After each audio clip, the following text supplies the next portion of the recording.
మీరు jail department ఎందుకు ఎంచుకున్నారు సార్? బ్యాంక్ ప్రొబేషన్ ఆఫీసర్స్గా 2 బ్యాంక్స్లో వచ్చింది. అది కూడా నాకు అకౌంట్స్ అంటే చిరాకు. సార్ ఫస్ట్ పోస్టింగ్ ఎక్కడ వచ్చింది? అప్పట్లో ఉన్న జైల్స్ పరిస్థితి ఏ విధంగా ఉంటుంది? నేను జైలు వెనకాల గేటు అంటే ఇన్నర్ గేటు దాటి లోపలికి వచ్చానో లేదో ఖైదీలు చూసి నన్ను చూసి పరిగెత్తి పారిపోయేవాళ్ళు.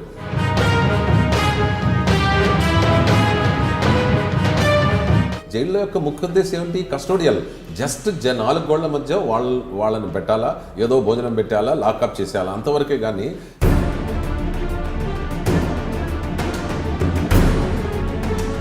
రాత్రిపూట నైట్ రౌండ్స్ వెళ్తే ఆ బ్యారక్స్కి ఎదురుగా ఆ కిటికీల్లోంచి వచ్చే దుర్గంధం ఇప్పటికీ నాకు నేను స్పందించగల అంత దుర్గంధం ఉండేది.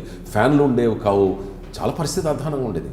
Devineni Nehru versus Sudheer Kumar gang war అవ్వడం, ఈ రెండు గ్రూపులు తారస్థాయికి రావడం, ఆ టైంలో మీరు రావడం, అసలు ఆ ఎపిసోడ్ ఏం జరిగిందండి? అసలు నెహ్రూ అండ్ వాళ్ళ ఫాలోవర్స్ మొత్తం కలిపి ఒక 21 మంది విజయవాడ కోర్టులో లొంగిపోయి రంగా మర్డర్ కేసులో వాళ్ళ మీద కేసులు ఉన్నప్పుడు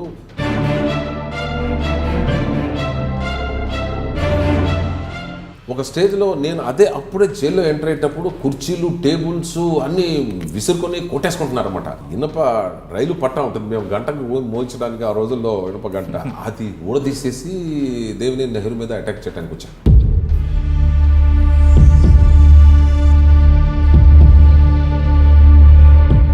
నెహ్రూ మీద దాడి జరిగినప్పుడు నెహ్రూ ఆరోపణ, అహ్మద్ గారు కాంగ్రెస్ వ్యక్తి కాబట్టి మమ్మల్ని దాడి జరిగింది, మమ్మల్ని కాపాడలేకపోయారంటూ ఎన్టీ రామారావు ఆగ్రహం వ్యక్తం చేయడం. జనరల్లీ కొంతమందికి మనం ఒక ఖచ్చితమైన పద్ధతిలో పోతున్నప్పుడు అది నచ్చని వాళ్ళు న్యాచురల్లీ నా మీద అభండాలు వేస్తారు.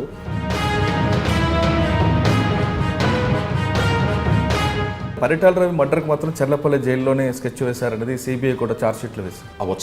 అవకాశం అవ్వచ్చు. ఎందుకంటే జైల్లో ఆ టైంలో చాలామంది, అది అనంతపూర్లో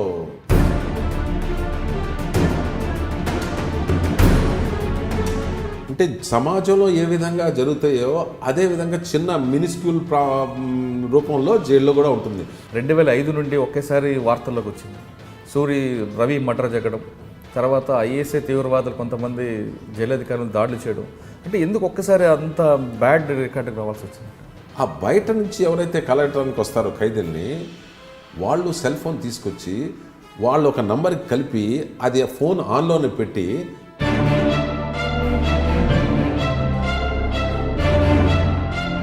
ఎవరైతే డబ్బులు ఉన్నాయో, రాజకీయ పలుకుబడి ఉందో వాళ్ళకి వెంటనే ములాఖాతులు ఇవ్వడం, ములాఖాతు ఇచ్చేవారనేది, వాళ్ళకి కావాల్సిన ఫుడ్ ఐటమ్స్ అన్నీ కూడా లోపలికి వెళ్తాయనేది, అంతేకాకుండా ఒక అమ్మాయి మినహాయించి మిగతా అన్నీ కూడా లోపల దొరుకుతాయనేది అప్పుడు కొత్త ఎలిగేషన్ వచ్చింది. ఉన్న విషయం చెప్తున్నా, ప్రపంచంలో ఏ జైల్లో అయినా మీరు అకస్మాత్తుగా మీరు వెళ్ళి సెర్చ్ చేయండి, సెల్ ఫోన్లు దొరుకుతాయి. 1300 మంది ఖైదీలు ఒకేసారి హంగర్ స్ట్రైక్ చేయడం కారణం ఏం జరిగింది? ఆ డిప్యూటీ జైలర్ ఒక ఖైదీని కొట్టడం జరిగింది. కొట్టిన తర్వాత అతన్ని తీసుకెళ్ళి ఒక సెల్లో పెట్టేశారు. సెల్లో రాత్రికి లాకప్ చేశారు. పొద్దున కల్లా చనిపోయి ఉన్నాడని చెప్పేసి. అంతమంది ఖైదీలు పొద్దున బ్రేక్ఫాస్ట్ మానేశారు, లంచ్ కూడా మానేశారు.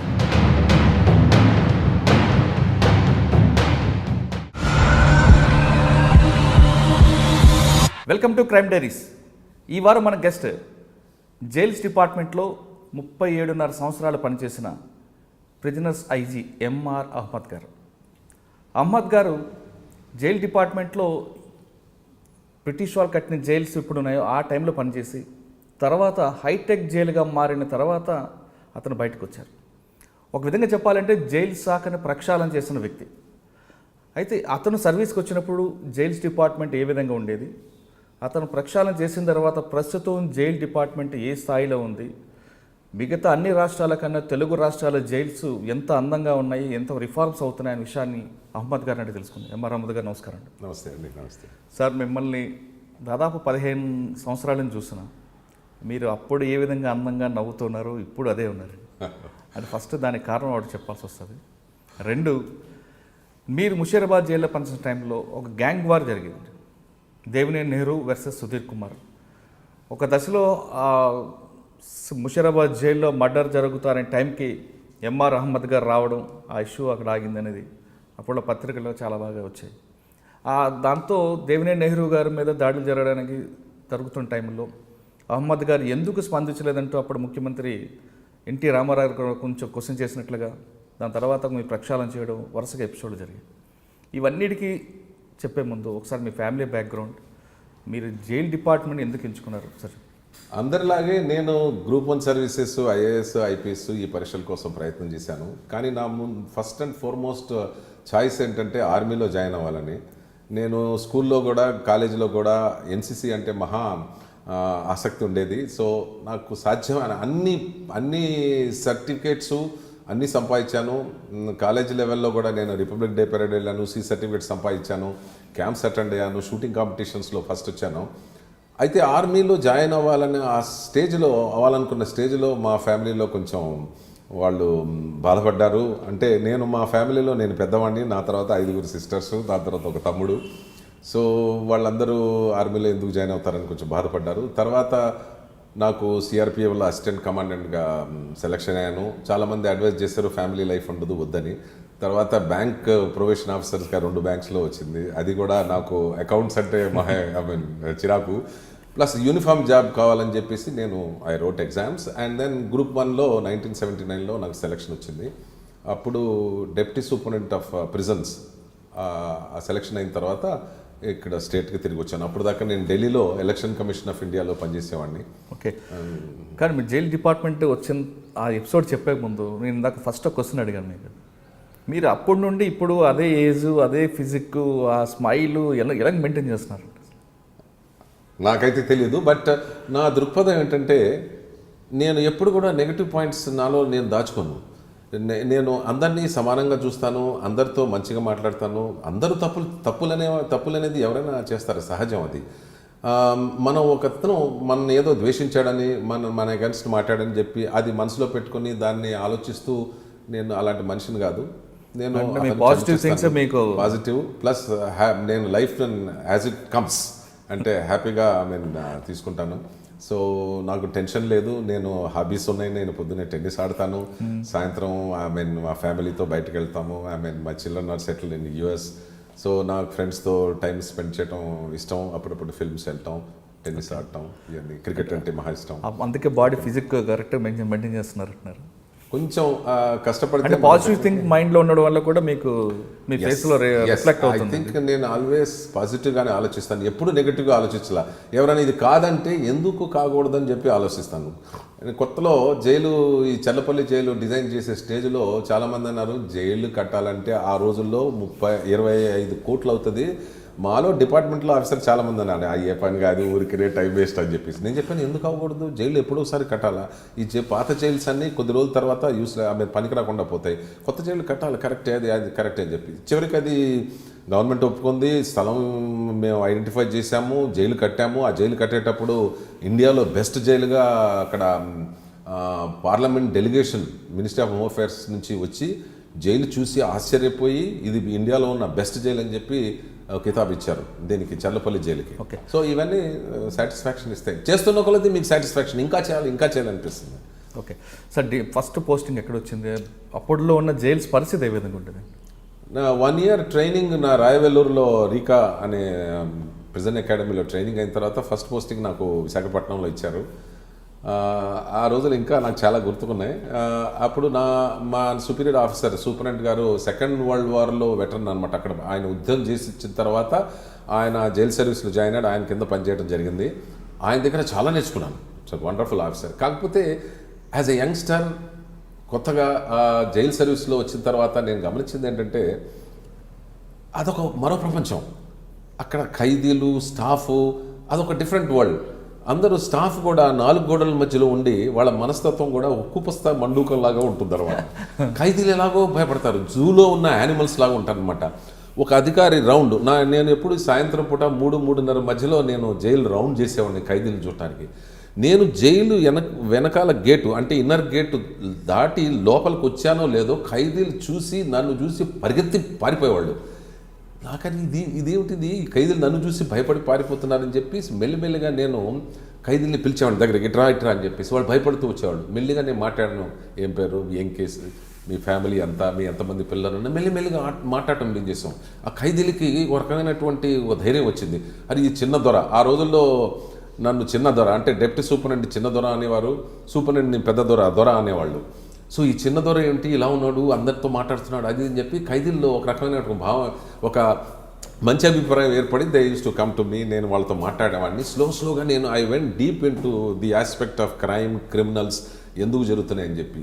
ఆ జైళ్ళల్లో ఆ రోజుల్లో పరిస్థితులు చాలా అంటే అప్పట్లో సినిమాలో చూపించే విధంగానే ఉండేదంటారా? అంటే ఖైదీలకి అధికారుల మధ్యన గ్యాప్ అప్పుడు ఉండేదంట కావడం డెఫినెట్లీ ఉండేది. ఆ రోజుల్లో జైళ్ళ యొక్క ముఖ్య ఉద్దేశం ఏమిటి? కస్టోడియల్.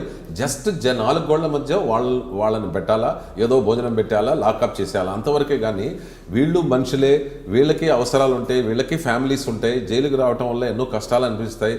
ఇది మన రెస్పాన్సిబుల్. వాళ్ళనేమో కొంచెం మంచి వాళ్ళకి కావాల్సినటువంటి వసతులు కల్పించి, మినిమం ఫెసిలిటీస్ కల్పించి వాళ్ళని మంచి వాళ్ళగా బయటకు పంపించాలి అని చెప్పి ఉద్దేశం పెద్దగా ఉండేది కాదు. కాకపోతే Andhra Pradesh was definitely an exception. But basic human rights అనేది, ఫర్ ఎగ్జాంపుల్ ఆ రోజుల్లో టాయిలెట్స్ ఉండేవి కావు. నైట్ సాయిల్ని ఖైదీలు నెత్తి మీద పెట్టుకుని బుట్టల్లో వేసుకుని జైలుకి మూల తీసుకెళ్ళి అక్కడ ఎజెక్టర్ అనే పాయింట్లో అక్కడ వేసేవాళ్ళు. అలాగే నీళ్లు కంటిన్యూస్ ఉండేవి కావు. ఒక సెల్లో ఒక మనిషి ఉండాల్సిన చోట 7-8 మందిని పెట్టేవాళ్ళు. రాత్రిపూట టాయిలెట్కి వెళ్ళాలంటే పరిస్థితి అధ్వాన్నం. ఓ చిన్న కుండలో ఇసుక పెట్టేసి ఆ మూల పెడతారు, ప్రైవసీ ఉండదు. రాత్రిపూట నైట్ రౌండ్స్ వెళ్తే ఆ బ్యారక్స్కి ఎదురుగా ఆ కిటికీల్లోంచి వచ్చే దుర్గంధం ఇప్పటికీ నాకు నేను స్పందించగల అంత దుర్గంధం ఉండేది. ఫ్యాన్లు ఉండేవి కావు. చాలా పరిస్థితి అధ్వానంగా ఉండేది. అలాంటి పరిస్థితుల్లో ఆంధ్రప్రదేశ్ 81లో ఫస్ట్ ఫ్యాన్స్, స్టేట్ మొత్తం ఫ్యాన్స్ ఆర్డర్ చేశారు, ఫ్యాన్స్ వేయించాం. తర్వాత రన్నింగ్ వాటర్ వేయించాం. తర్వాత గ్యాస్ కిచెన్ ఫస్ట్ టైం. అప్పుడు మనం పుల్లలతో వంట చేసేవాళ్ళం. ఆ రోజులు పొగ పరిస్థితి ఘోరంగా ఉండేది. అలాంటిది గ్యాస్ కిచెన్లు వచ్చినాయి. తర్వాత 94లోనేమో స్టీమ్ కుకింగ్ బిగిన్ చేసాం. స్టీమ్ కుకింగ్ అంటే పెద్ద పెద్ద 5 స్టార్ హోటల్స్లో జరిగినట్టుగా జైళ్ళలో మంచి. అంటే మీరు ఫస్ట్ విశాఖపట్నంలో ఉన్నప్పుడు ఆ పరిస్థితి ఉందని చెప్తున్నారు. విశాఖపట్నం కాదు, అన్ని జైళ్ళలో అలాగే. తర్వాత మీరు నెక్స్ట్ పోస్టింగ్ వెళ్ళారు. విశాఖపట్నం తర్వాత నాకు ప్రమోషన్ ఇచ్చారు. ఎన్టీ రామారావు గారి రిటైర్మెంట్ ఆర్డర్ తర్వాత చాలా మంది సీనియర్ ఆఫీసర్స్ హఠాత్తుగా రిటైర్ అయిపోయి. విశాఖపట్నంలో ఎంతకాలం పనిచేశారండి? విశాఖపట్నంలో దాదాపు 3 సంవత్సరాలు పనిచేశాను. ఓకే. తర్వాత 1983లో వరంగల్ సెంట్రల్ జైలుగా వేశాను. ఆ రోజుల్లో వరంగల్ జైలు చాలా నోటోరియస్ జైలు. ఎందుకంటే అక్కడ దాదాపు 200 మంది నక్సలైట్ ప్రిజనర్స్, ఎక్స్ట్రీమిస్ట్ ప్రిజనర్స్ ఉండేవారు. జైలు మొత్తం ఒక విధంగా చూస్తే వాళ్ళ ఆధీనంలో ఉన్నట్టుగా అనిపించేది. ప్రతి ఖైదీ కూడా వాళ్ళు చెప్పే ప్రకారమే నడుచుకునేవాళ్ళు. అంతేకాదు నాకు ఆశ్చర్యం అనిపించింది ఏంటంటే ఈ స్టాఫ్ ఆల్సో వాళ్ళతో లింకులు పెట్టుకుని జైలు అంతా ఒక రకంగా వాళ్ళ స్థావరంలాగా అయిపోయింది. నేను ఫస్ట్ వెళ్ళి అక్కడ రిపోర్ట్ చేసిన తర్వాత నాకు ఇప్పటికి గుర్తుంది. ఆ రోజు ఫస్ట్ డే ఒక 7-8 మంది లైఫ్ కాన్విక్ట్స్, యావజ్జీవ కారాగార శిక్ష అనుభవించే ఖైదీలు వచ్చారు. మంచి డ్రెస్ వేసుకుని, ఇస్త్రీ చేసుకుని, బట్టలు వేసుకుని కలుస్తూ ఉన్నారు. రమ్మని చెప్పాను. వచ్చిన తర్వాత అందరూ నమస్తే పెట్టి, సార్ మీరు కొత్తగా వచ్చారు, మేము జైళ్ళలో 7-8 సంవత్సరాల నుంచి ఉన్నాము, జైళ్ళ గురించి మాకు బాగా తెలుసు, మీరు కొత్తగా వచ్చారు కాబట్టి మేము మీకు మిమ్మల్ని కలిసి ఏం పర్వాలేదు సార్, మేము ఉన్నాం కదా చూసుకుంటాను, మేము జైలు చూసుకుంటాం, మీకేం కంగారు పడాల్సిన అవసరం లేదు, మేము ఉన్నాం కదా సార్ అని చెప్పి indirectly they were suggesting something that మీరు ఏం చేయకపోయినా మేము నడుపుతాం జైలు అన్నట్టుగా చెప్పారు. నాకు ఆశ్చర్యం వేసింది. నేను చెప్పాను, జైలు నడిపేది మీరా నేనా? నేను ఇక్కడికి ఆఫీసర్ని వచ్చాను, కొత్త ఇచ్చేయాలని చెప్పి, మార్పులు తీసుకురావాలని చెప్పి, మీరు ఖైదీలుగా ఈ పనులు చేయడానికి లేదు, మీరు ఖైదీలుగా ఉండండి, రెండోసారి ఇలాంటి మాటలు చెప్పక్కర్లేదని చెప్పేసి అన్నా అనమాట. సో దాని తర్వాత వెళ్ళిపోయారు. దాని తర్వాత వరంగల్ జైల్లో I had suffered a lot. చాలామంది వితిన్ 1 year నన్ను చూసిన వాళ్ళందరూ ఏమండి మీకు జాండీస్ వచ్చిందా, ఏమన్నా వచ్చిందా, ఎందుకు వచ్చింది, ఎందుకు ఆ ఫీలింగ్ అంటే, first I had to tackle the extremist prisoners, second I had to tackle the staff also, because staff were totally unreliable. అప్పుడు ఆ రోజుల్లో డిఐజీ పోలీస్ దొరగారు ఉండేవారు. సో దొరగారు ఒకసారి పిలిపించి, ఏ మహమ్మద్ అది ఇదంటే, సార్ ఇలా ఉన్నాయి పరిస్థితులు, మీ హెల్ప్ కావాల్సి వస్తుంది. ఒకరోజు స్టాఫ్ అందరూ నక్సలైట్స్కి సానుభూతిగా స్ట్రైక్లో వెళ్ళారు స్టాఫ్. సో ఆ రోజు నేను దొరగారికి చెప్పి, నేను సార్ ఇలా ఉంది, నాకు ఎక్స్ట్రా ఫోర్స్ కావాలని. వెంటనే ఎక్స్ట్రా ఫోర్స్ జైలు దగ్గర డీటెయిల్ చేశారు. నేను మా వాళ్ళకి కొంతమంది చెప్పాను, ఇంకేముంది ఇంకో అరగంటలో వాళ్ళందరూ లోపల స్ట్రైక్ చేసి వార్డర్స్ అందరినీ అరెస్ట్ చేస్తారు, ఏ జైల్లో అయితే పనిచేస్తున్నారో అదే జైల్లో ఉండాల్సి వస్తుంది అనగానే వార్డర్స్ కంగారు పడిపోయి వచ్చి కాళ్ళ మీద పడిపోయి, సార్ తప్పైపోయింది సార్, మీ తండ్రి లాంటి వాళ్ళు అది ఇదని. నేను చెప్పాను, నేను తండ్రి లాంటి కాబట్టి మీకు చెప్పాను, తప్పు చేయకూడదు, మన బాధ్యత ఏమిటి, మన జైలుని సక్రమంగా నడిపించాలి. సో అదొక పెద్ద టెన్షను. ప్లస్ నక్సలైట్స్ ఆమరణ నిరాహార దీక్షని 21 days స్ట్రైక్ చేశారు. స్ట్రైక్ చేసే ముందు అందరి ఖైదీల్ని వాళ్ళు ఇన్స్టిగేట్ చేసి వాళ్ళ చేత కూడా హంగర్ స్ట్రైక్ చేయించారు ఒకరోజు. So I had to use tactics. I mean చివరికి మా డాక్టర్స్ కూడా అక్కడ అట్మాస్ఫియర్, వరంగల్ అట్మాస్ఫియర్ ఆ రోజుల్లో ఎలా ఉండేదంటే, డాక్టర్లు కూడా సార్ వీళ్ళని మనం ఫోర్సిబుల్ ఫీడింగ్ ఇవ్వటానికి లేదు, వీళ్ళని మనం ఎంజిఎం హాస్పిటల్కి పంపించేద్దామని చెప్పి వాళ్ళేమో అడ్వైజ్ చేశారు. కానీ మా జైల్లో రూల్స్ ప్రకారం ఎలా అంటే, ఒక ఖైదీ ఎప్పుడైతే హంగర్ స్ట్రైక్ చేస్తారో ఒక 2 రోజులు 3 రోజుల తర్వాత అతనికి బలవంతంగా మేము ఫోర్సిబుల్ ఫీడింగ్ చేస్తాం. కానీ అది అవకాశం దొరకలేదు. పైగా బయట చుట్టూ అంతా పేపర్లలో ప్లస్ ఎక్కడ పడితే అక్కడ ఎంఆర్ అహ్మద్ దౌర్జన్యం నశించాలి, ఈ ఎక్స్ట్రీమిస్ట్కి సపోర్ట్గా పోస్టర్స్ వచ్చేసినాయి, బస్సులు వెనకాల వచ్చేసినాయి, ఒక టెన్స్ అట్మాస్ఫియర్. అక్కడ నుంచి ఎంజిఎం సూపరింటెండెంట్ నాకు ఫోన్ చేసి, అహ్మద్ గారు మీరు వీళ్ళతో వచ్చి మాట్లాడకూడదా, వాళ్ళు కాల్ ఆఫ్ చేస్తామంటున్నారు. నేను చెప్పాను, నేను చెప్పడం వల్ల వాళ్ళు హంగర్ స్ట్రైక్లో పోలేదు, వాళ్ళ హంగర్ స్ట్రైక్ చేసేది demands which cannot be accepted, jail రూల్స్కి అగెన్స్ట్గా ఉన్నాయి, నేను రానండి, అది వాళ్ళంతా వాళ్ళే హంగర్ స్ట్రైక్ కాల్ ఆఫ్ చేయాలి. చివరికి కాల్ ఆఫ్ చేశారు. దాని తర్వాత జైలు చాలా ప్రశాంతంగా అయిపోయింది. అప్పుడు వేరియస్ రిఫార్మ్ స్టాఫ్కి రోజు నేను చెప్పాను, స్టాఫ్ 5-5:30 తర్వాత బయటకు వెళ్ళాలా, బయట గేమ్స్ ఆర్గనైజ్ చేశాము, ఖైదీలకి స్పోర్ట్స్ ఆర్గనైజ్ చేశాము, ఎన్జిఓస్ని పిలిపించాము, కొత్త ఫ్యాక్టరీ స్టార్ట్ చేశాము, ట్రీ ప్లాంటేషన్ స్టార్ట్ చేశాము. Warangal was a wonderful period for me. అంటే మీరు పనిచేసిన టైంలో వరంగల్లో నక్సల్స్ మూవ్మెంట్ ఎక్కువగా ఉన్న టైంలో నక్సల్స్ ఖైదీలు ఉన్నారంటారు. ఎవరు ఉండేవారండి మేజర్ సెంట్రల్ కమిటీ వాళ్ళ పేర్లు ఏమైనా ఉన్నాయి? ఆ రోజుల్లో రౌఫ్ గారు ఉండేవారు, వన్ మిస్టర్ రౌఫ్. దాని తర్వాత వరవరరావు కొంతకాలం వచ్చారు. దాని తర్వాత ఆ రోజుల్లో ఉండే some important 2-3 people have come who are very important party functionaries. I'm not recollecting their name, but they were all very, very important people. So about కొద్ది రోజుల తర్వాత అబౌట్ 83-84 people ఉండేవాళ్ళు. వాళ్ళందరూ ఒకరోజు లాకప్కు పోకుండా వాళ్ళు స్లోగన్స్ రైజ్ చేయటం అంతా చేస్తుంటే, అప్పుడు మేము తప్పని పరిస్థితుల్లో లాఠీచార్జ్ చేయాల్సి వచ్చింది. సో లాఠీచార్జ్ చేశాము, వాళ్ళందరినీ లాక్ చేశాము. ఆ రోజుల్లో కూడా లాఠీచార్జ్ చేసిన తర్వాత బయట స్పందన మాత్రం చెప్పని ఈ పరిస్థితుల్లో చేయాల్సి వచ్చిందని చెప్పేసి.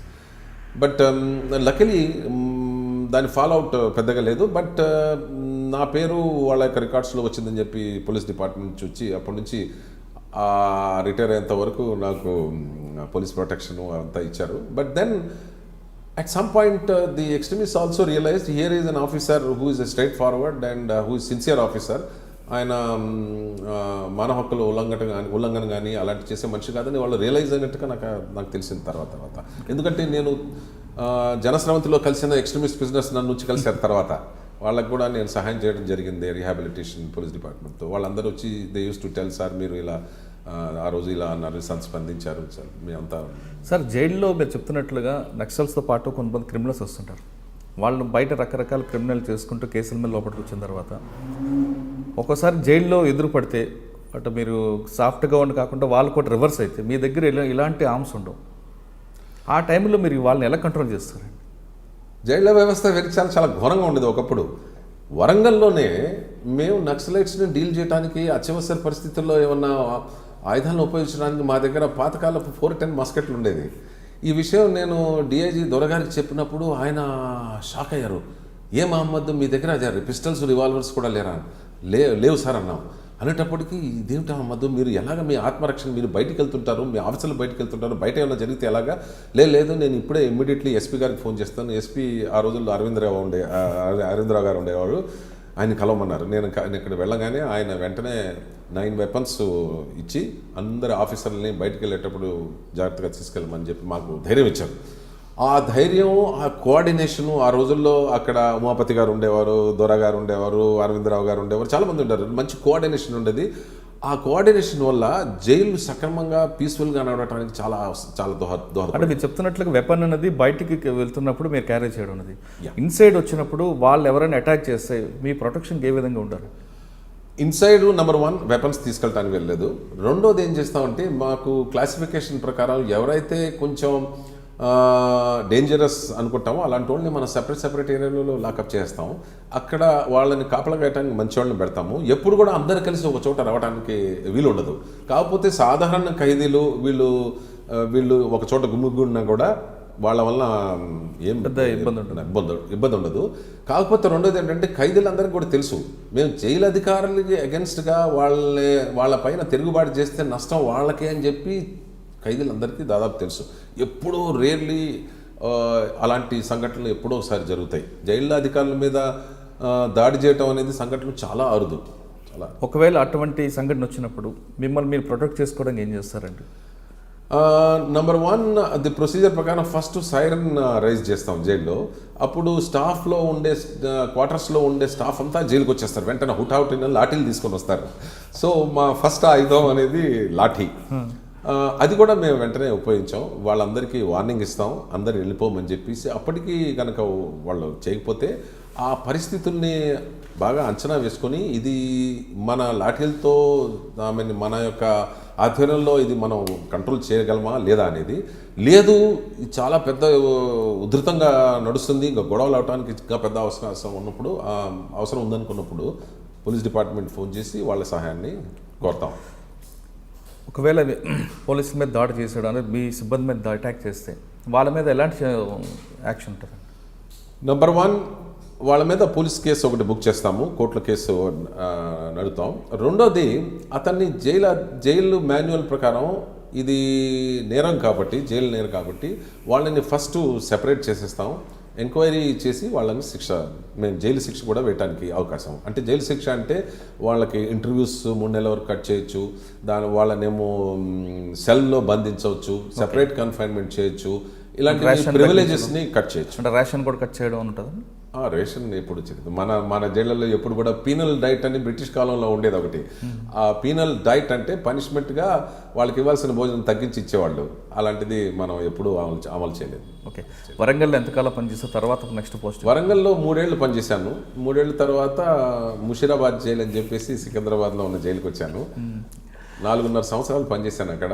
దట్ ఈస్ మరుపురానటువంటి ఘట్టం అది. అప్పుడు నేను అడ్మినిస్ట్రేషన్లో అధికారులు ఎలా ఉంటారు, వాళ్ళ ప్రవర్తన, అత్యవసర పరిస్థితుల్లో వాళ్ళ ప్రవర్తన ఎలా ఉంటుంది, మనం ఏ విధంగా మనం అడ్మినిస్ట్రేషన్ని అందరితో కలిసికట్టుగా సాగితే ఎలా అడ్మినిస్ట్రేషన్ బాగుంటుందనే దీని మీద నాకు చాలా అవగాహన వచ్చింది. అది పెద్ద. ఓకే సార్, ముషీరాబాద్ జైల్లో మీరు సూపరింటెండెంట్గా పనిచేసిన టైంలోనే Devineni Nehru versus Sudheer Kumar gang war అవ్వడం, ఈ రెండు గ్రూపులు తారస్థాయికి రావడం, ఆ టైంలో మీరు రావడం, అసలు ఆ ఎపిసోడ్ ఏం జరిగిందండి? అసలు చాలా ఇంట్రెస్టింగ్ ఎపిసోడ్. నాకు ఇప్పటికి కూడా నా కళ్ళెదురు కనబడుతుంటుంది.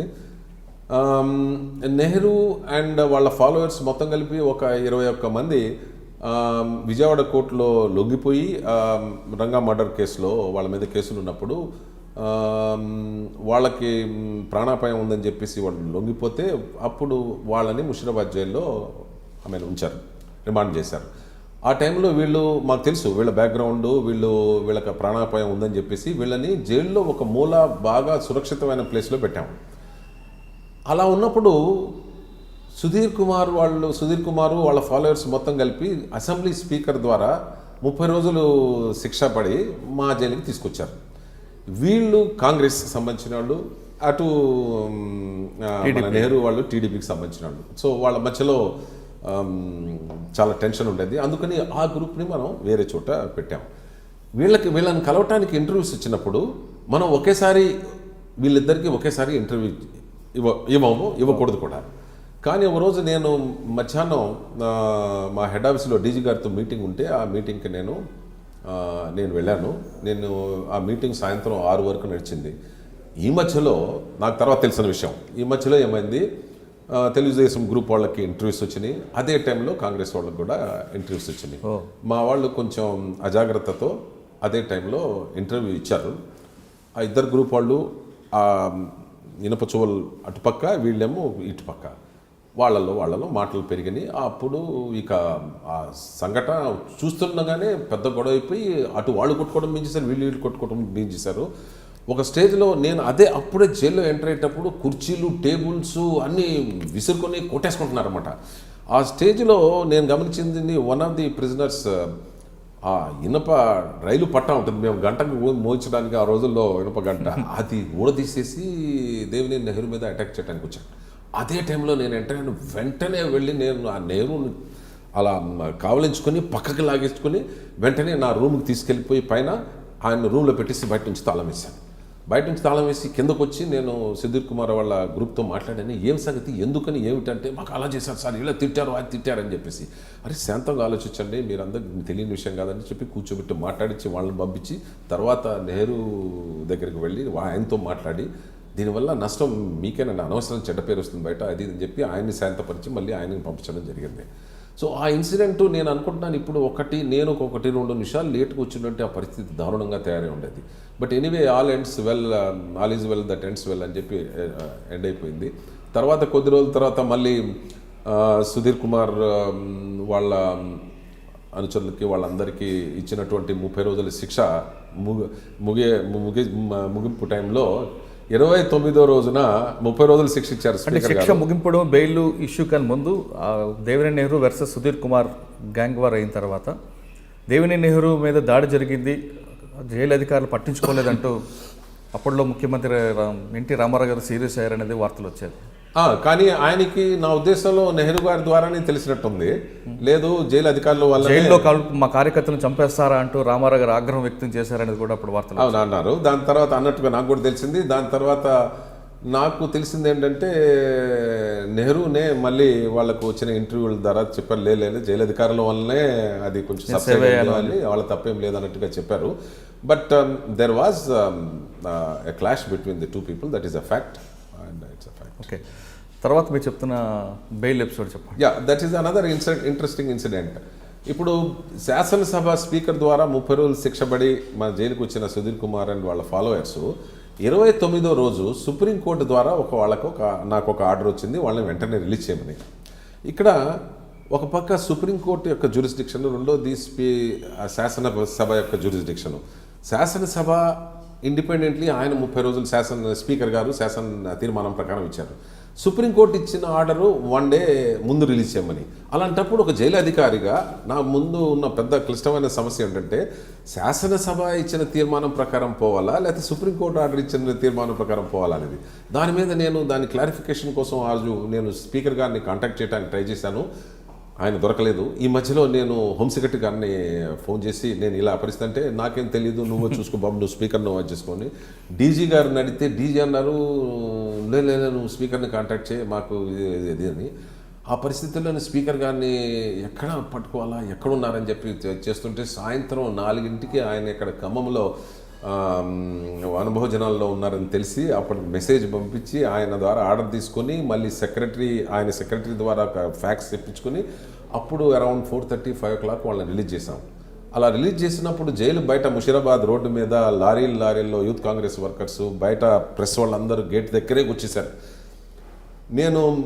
వాళ్ళందరూ యూత్ కాంగ్రెస్ వాళ్ళు స్లోగన్స్ రేజ్ చేస్తున్నారు, నా మీద అభాండాలు వేశారు, సుప్రీంకోర్టు రిలీజ్ చేయమన్నా జైలు అధికారి రిలీజ్ చేయలేదు, ఈయన ఫలానా పార్టీకి సంబంధించిన మనిషి, అది ఇదని పెద్దగా స్లోగన్స్. నేను జైలు బయటకు వచ్చాను. అప్పుడు ప్రెస్ వాళ్ళు అడిగారు, ఏమండి మీరు సుప్రీంకోర్టు ఆర్డర్ని ధిక్కరించారు కదా, కంటెంప్ట్ ఆఫ్ కోర్ట్ అవుతుంది కదా, సుప్రీంకోర్టు వెంటనే రిలీజ్ చేయమని మీకు పొద్దున్న 10 ఆర్డర్ పంపిస్తే ఇంతవరకు చేయలేదంటే నేను అప్పుడు వాళ్ళతో నవ్వుతూ చెప్పాను, అవునండి ఎవరు ఆర్డర్ వచ్చినా మా రూల్స్ ప్రకారం వాళ్ళని సాయంత్రమే రిలీజ్ చేస్తాము, వాళ్ళ రికార్డ్స్ వెరిఫై చేయాల్సి వస్తుంది, వాళ్ళ అకౌంట్లో డబ్బు ఉంటుంది, అది వాళ్ళకి ఇవ్వాలా, వాళ్ళ బట్టలు వెనక్కి ఇవ్వాలా, ఇవన్నీ ఇచ్చేసి మేము కరెక్ట్గానే రిలీజ్ చేస్తాము, ఇందులో ఏం లేదని అని చెప్తే వాళ్ళు కూడా అలాగా జైలు రూల్స్ ప్రకారం వెళ్ళిపోయారు అనమాట. అంటే మీరు కర్రీ రొక్కూడదు పాము చావకూడదు టైప్లో పంపించారు. కానీ అదే టైంలో సార్ నెహ్రూ మీద దాడి జరిగినప్పుడు నెహ్రూ ఆరోపణ అహ్మద్ గారు కాంగ్రెస్ వ్యక్తి కాబట్టి మా మీద దాడి జరిగింది, మమ్మల్ని కాపాడలేకపోయారంటూ ఎన్టీ రామారావు ఆగ్రహం వ్యక్తం చేయడం. బయటకు వచ్చిన తర్వాత ఇతను టీడీపీ మనిషి కాబట్టి మాకు బెయిల్ వచ్చినా సరే సాయంత్రం వరకు ఆపారు అంటూ నెహ్రూ మన సుధీర్ కుమార్ వర్గం ఆరోపించడం. ఈ 2 వెర్షన్ ఉన్నప్పుడు మీకు ఏమనిపించిందండి? అంటే మీరు యాజ్ పర్ డ్యూటీ ప్రకారం మీరు చేశారు, ఈ ఎలిగేషన్స్ రెండు పార్టీల నుంచి ఇలాగ వస్తున్నప్పుడు మీకేమనిపించింది? నేను గ్రహించింది ఏంటంటే ఇది పార్టీల్లో ఒక అధికారిని టెన్షన్లో పెట్టి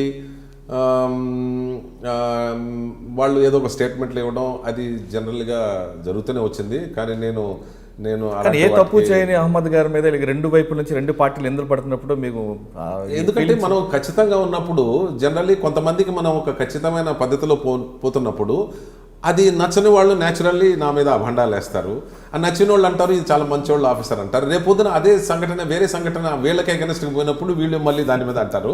but ultimately they have realised that నేను స్ట్రైట్ ఫార్వర్డ్ సిన్సియర్గా పోయాను. అంటే మనం తప్పు చేయనప్పుడు ఎవరైనా ఆరోపణ చేసుకున్నా కరెక్ట్. సో అదే సార్, అదే ముషీరాబాద్ జైల్లో చాలామంది పెద్ద పెద్దలు నాయకులు ఉండేవారు. అప్పట్లో చాలామంది ఉండేవారు. పరిటాల రవి కూడా ముషీరాబాద్ జైల్లో ఉన్నారు. నక్సలైట్ నాయకులు ఉన్నారు, చాలా మంది నక్సలైట్ నాయకులు ఉన్నారు, పెద్ద పెద్ద రౌడీ షీటర్స్ ఉండేవాళ్ళు. ముషీరాబాద్ జైలు యాక్చువల్గా చాలా ఫేమస్ జైలు ఆ రోజుల్లో. ఎందుకంటే చంచల్గూడ జైలుకి ముషీరాబాద్ జైలుకి తేడా ఏమిటంటే చంచల్గూడ జైలు నిజాం టైంలో నిజాం ద్వారా కట్టబడింది, ఇదేమో బ్రిటిష్ వాళ్ళు కట్టిన జైలు. ఈ జైలు యొక్క డిజైన్ ఫేమస్ డిజైన్ పానాప్టికన్ డిజైన్ అని ఒక సెంట్రల్ టవరు చుట్టుపక్కల దానికి రేడియేటింగ్ బ్యారక్స్ అన్నీ ఉండేవి. సో మేము ఈ ఖైదీల్ని సపరేట్ ఏరియాస్లో పెట్టేవాళ్ళం. కొన్ని చిన్న ఏరియాస్లో లీడర్స్ని పెట్టేవాళ్ళం, ఎక్స్ట్రీమిస్టు. యాక్చువల్గా ఆదిరెడ్డి, నల్ల ఆదిరెడ్డి ఆ టైంలో అక్కడే ఉండేవారు. నల్ల ఆదిరెడ్డితో పాటు వచ్చినటువంటి ఎక్స్ట్రీమిస్ట్ నక్సలైట్ ప్రిజనర్స్ కూడా అక్కడే ఉండేవాళ్ళు. ఒకరోజు వాళ్ళు హంగర్ స్ట్రైక్ మీద పోవడం జరిగింది. అప్పుడు మేము ఫోర్స్ఫుల్ ఫీడింగ్ ఇచ్చాము. ఇచ్చినప్పుడు ఆ ఫోర్స్ఫుల్ ఫీడింగ్కి ఇచ్చే ముందు వీళ్ళని సపరేట్ చేసాం. ఎందుకంటే ఒకే చోట ఉంటే వాళ్ళకి అందుకని మేము వాళ్ళందరినీ సపరేట్ చేసి ఒక్కొక్కళ్ళకి ఫోర్స్ఫుల్ ఫీడింగ్ జైల్లో చాలా ఘోరంగా ఉంటుంది. నాకు కూడా అనిపిస్తుంది ఒక్కోసారి. ఏం చేస్తామంటే ఫస్ట్ వాళ్ళ నోరుని ఓపెన్ చేసినట్టుగా చేస్తాం బలవంతంగా. వాళ్ళు ఎప్పుడైతే నోరు ఓపెన్ చేస్తారో ఆ రెండు పళ్ళ మధ్య దీని మీద ఒక లాఠీ పెట్టేస్తాం. ఇక్కడ పెట్టేసినప్పటికీ నోరు తీసుకుని ఉంటాడు, చేతులు అవన్నీ పట్టేసుకుని ఉంటాం, కాళ్ళు చేతులు.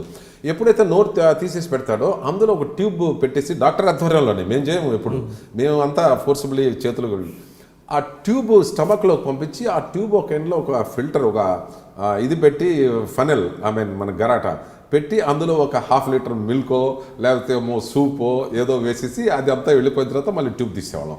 ఇలా 1-2 రోజులు చేస్తే ఆ బాధ భరించలేక అయ్యా మేము భోజనం చేస్తామనే పరిస్థితికి వస్తారు ఖైదీలు. అప్పుడు ఈ ఎక్స్ట్రీమిస్ట్ ఖైదీలు కూడా చేసాము. ఆ ఫాలో క్రైమ్ కాదండి, అది జైలు మాన్యువల్లో ప్రిస్క్రైబ్ చేసిన ప్రొసీజర్. ఓకే, జైలు మాన్యువల్లో ఇది ఇక్కడే కాదు, ఆల్ ఓవర్ ది వరల్డ్ మన దగ్గర కంపల్సరీగా చేయాలి. ఎందుకంటే ఒకసారి యూరిన్లో కీటోన్ బాడీస్ ఎప్పుడైతే వస్తాయో మా డాక్టర్ గారు చెప్తారు, సార్ ఇక ఫోర్సిబుల్ ఫీడింగ్ ఇవ్వాలా వీళ్ళకి అని చెప్పి. ఇంట్రావీనస్ కొన్ని చోట్ల ఇస్తారు, బట్ ఇట్ డజంట్ వర్క్. మాకు జైళ్ళ ప్రకారం దాని ప్రకారం ఫోర్సిబుల్ ఫీడింగ్ ఇవ్వాలా, దిస్ ఇస్ ది పరిస్థితి, ఈ విధంగా ఇవ్వాలని మాకు ట్రైనింగ్ పీరియడ్ నుంచి మాన్యువల్లో కూడా ఉంది కాబట్టి చేసాము. అలాగే ఆ రోజు కూడా చేసాము.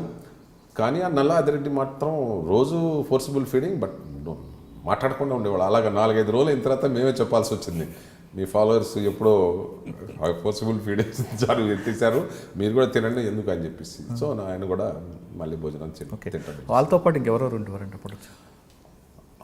ఆయనతో పాటు పెద్ద లీడర్స్ వచ్చారు. రౌఫ్ ఆయన ఉన్నారు కొంతకాలం, చాలా కాలం. దాని తర్వాత Varavara Rao was there for about year or 2.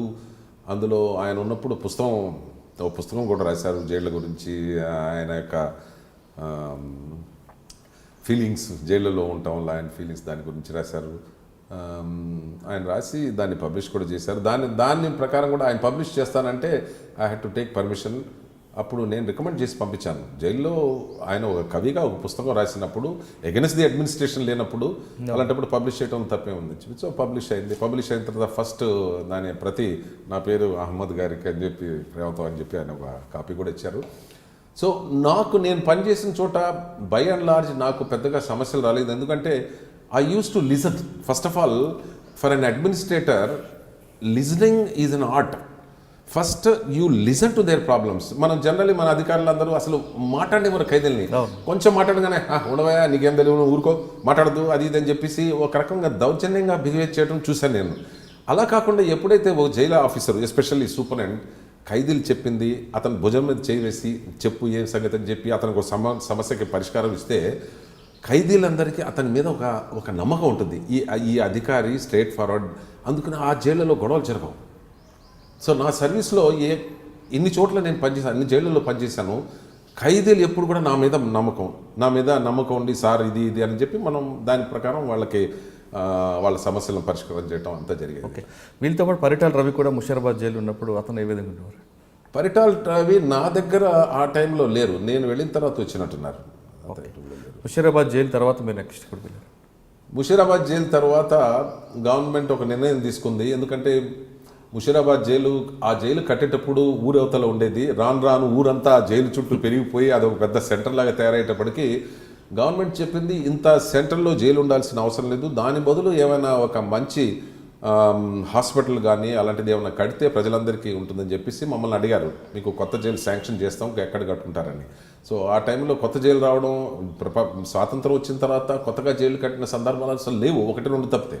So అప్పుడు మేము కొత్త జైలు కోసం ఓపెన్ ఎయిర్ జైల్ మౌలాలి అని ఉండేది, ఇప్పుడు చర్లపల్లి అని పిలుస్తారు దాన్ని. ఆ ఏరియాలో ఒక 101 acres ఆఫ్ ల్యాండ్ని మేము ఐడెంటిఫై చేశాము. గవర్నమెంట్ ఆర్డర్ ఇచ్చింది, దాన్ని జైలుని డిజైన్ చేశాము.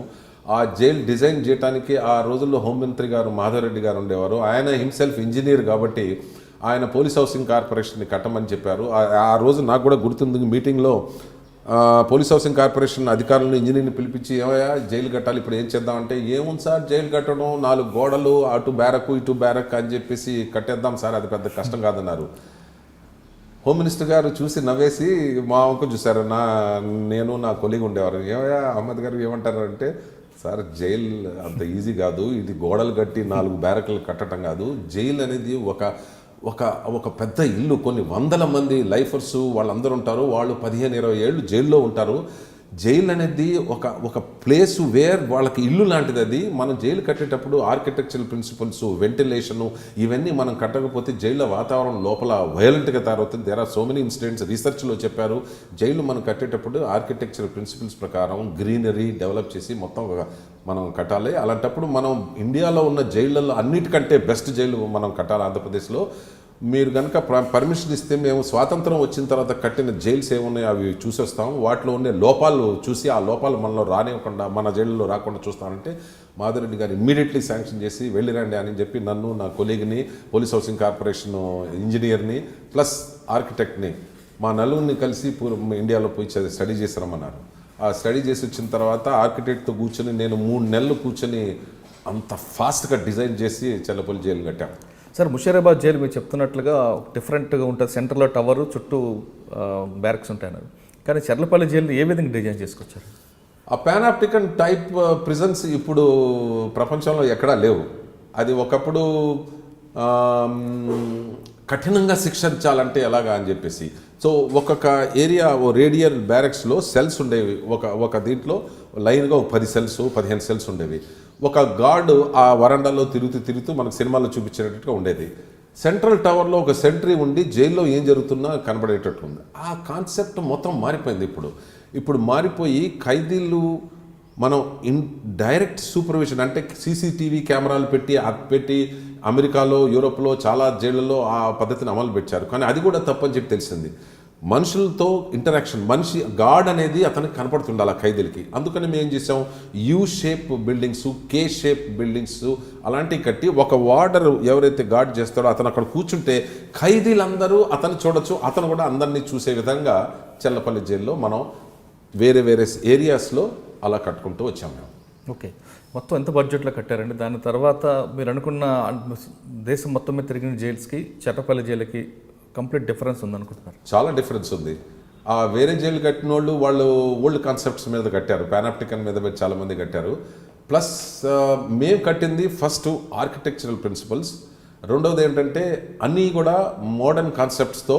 ఫర్ ఎగ్జాంపుల్ లైవ్ వైర్ పెట్టడం, ఫస్ట్ టైం మన ఇండియాలో కాంక్రీట్ గోడ కట్టాం. ఇంతకుముందు అందరూ మేసనరీ గోడ కట్టేవారు, మనం కాంక్రీట్ గోడ కట్టాము, లైవ్ వైర్ పెట్టాము, సీసీటీవీ కెమెరాస్ పెట్టాము, metal detectors, hand held metal detectors, door frame metal detectors, walkie talkies ఇవన్నీ ఇంట్రొడ్యూస్ చేసాం చల్లపల్లి జైల్లో. సో ఆ జైల్లో లోపల ఎంటర్ అవ్వగానే మీకు అనిపిస్తుంది ఇదేంటి జైలు ఇలా ఉంది, ఇంత బాగుంది, ఇంత గ్రీనరీ, ఇక్కడ లాన్స్ ఉన్నాయి, అవి అని. ఇన్ఫ్యాక్ట్ సినిమా డైరెక్టర్స్ చాలామంది పర్మిషన్ తీసుకొని లోపలికి వచ్చి, సార్ ఈ జైల్లో యుగళ గీతాలు ఇలాంటి పాడటానికి సరిపోతుంది, కానీ ఒక ఖైదీని ఆ పరిస్థితుల్లో మనం ఆ సంకెళ్ళు వేసి తిప్పడానికి సరిపోయే జైలు కాదు. చెన్నపల్లి జైలు అని కూడా రిసార్ట్ లాగా ఒక రిసార్ట్ లాగా, ఒక పెద్ద హైటెక్ సిటీలో ఒక సాఫ్ట్వేర్ కంపెనీ లాగా అది కనపడింది అనమాట. ఓకే, కానీ మీరు అంత పగడబంది కట్టిన తర్వాత అంత పెద్ద జైలు నుంచి సలాముద్దీన్ ఒక క్రిమినల్ బయటకు దూకాడు. అతను ఒకటి గమనించుకోవాల్సింది ఏంటంటే, జైలు అధికారులు అందరూ జీతం కోసం ఒక క్యారియర్ ఏదో 58 ఏళ్ళకి రిటైర్ అవుతారు, వాళ్ళకు జీవనోపాధి కావాలి, జైలు సర్వీస్లో జాయిన్ అవుతారు, వాళ్ళకు నెలవారీ శాలరీ వస్తుంది, పిల్లల్ని చూసుకోవాలా, అంతా చూసుకోవాలా, అంతవరకే అతని దృక్పథం ఉంటుంది తప్పితే ఖైదీలకి ఎక్కువ శిక్ష పడిన ఖైదీలు ఎవరైతే డేంజరస్ ఖైదీలు ఉంటారో వాళ్ళు జైల్లో 10 ఏళ్ళు ఉండాలా, 7 ఏళ్ళు ఉండాలా, 8 ఏళ్ళు ఉంటే నా జీవితం నాశనం అయిపోతుంది, ఇప్పటికే నాది అయిపోతుంది, ఎలా పారిపోవాలా, దేని అవకాశం ఉందా అని చెప్పి వాళ్ళు ప్రతి అనుక్షణం గమనిస్తుంటారు ఎక్కడెక్కడ లూప్ హోల్స్ ఉన్నాయి అనేది.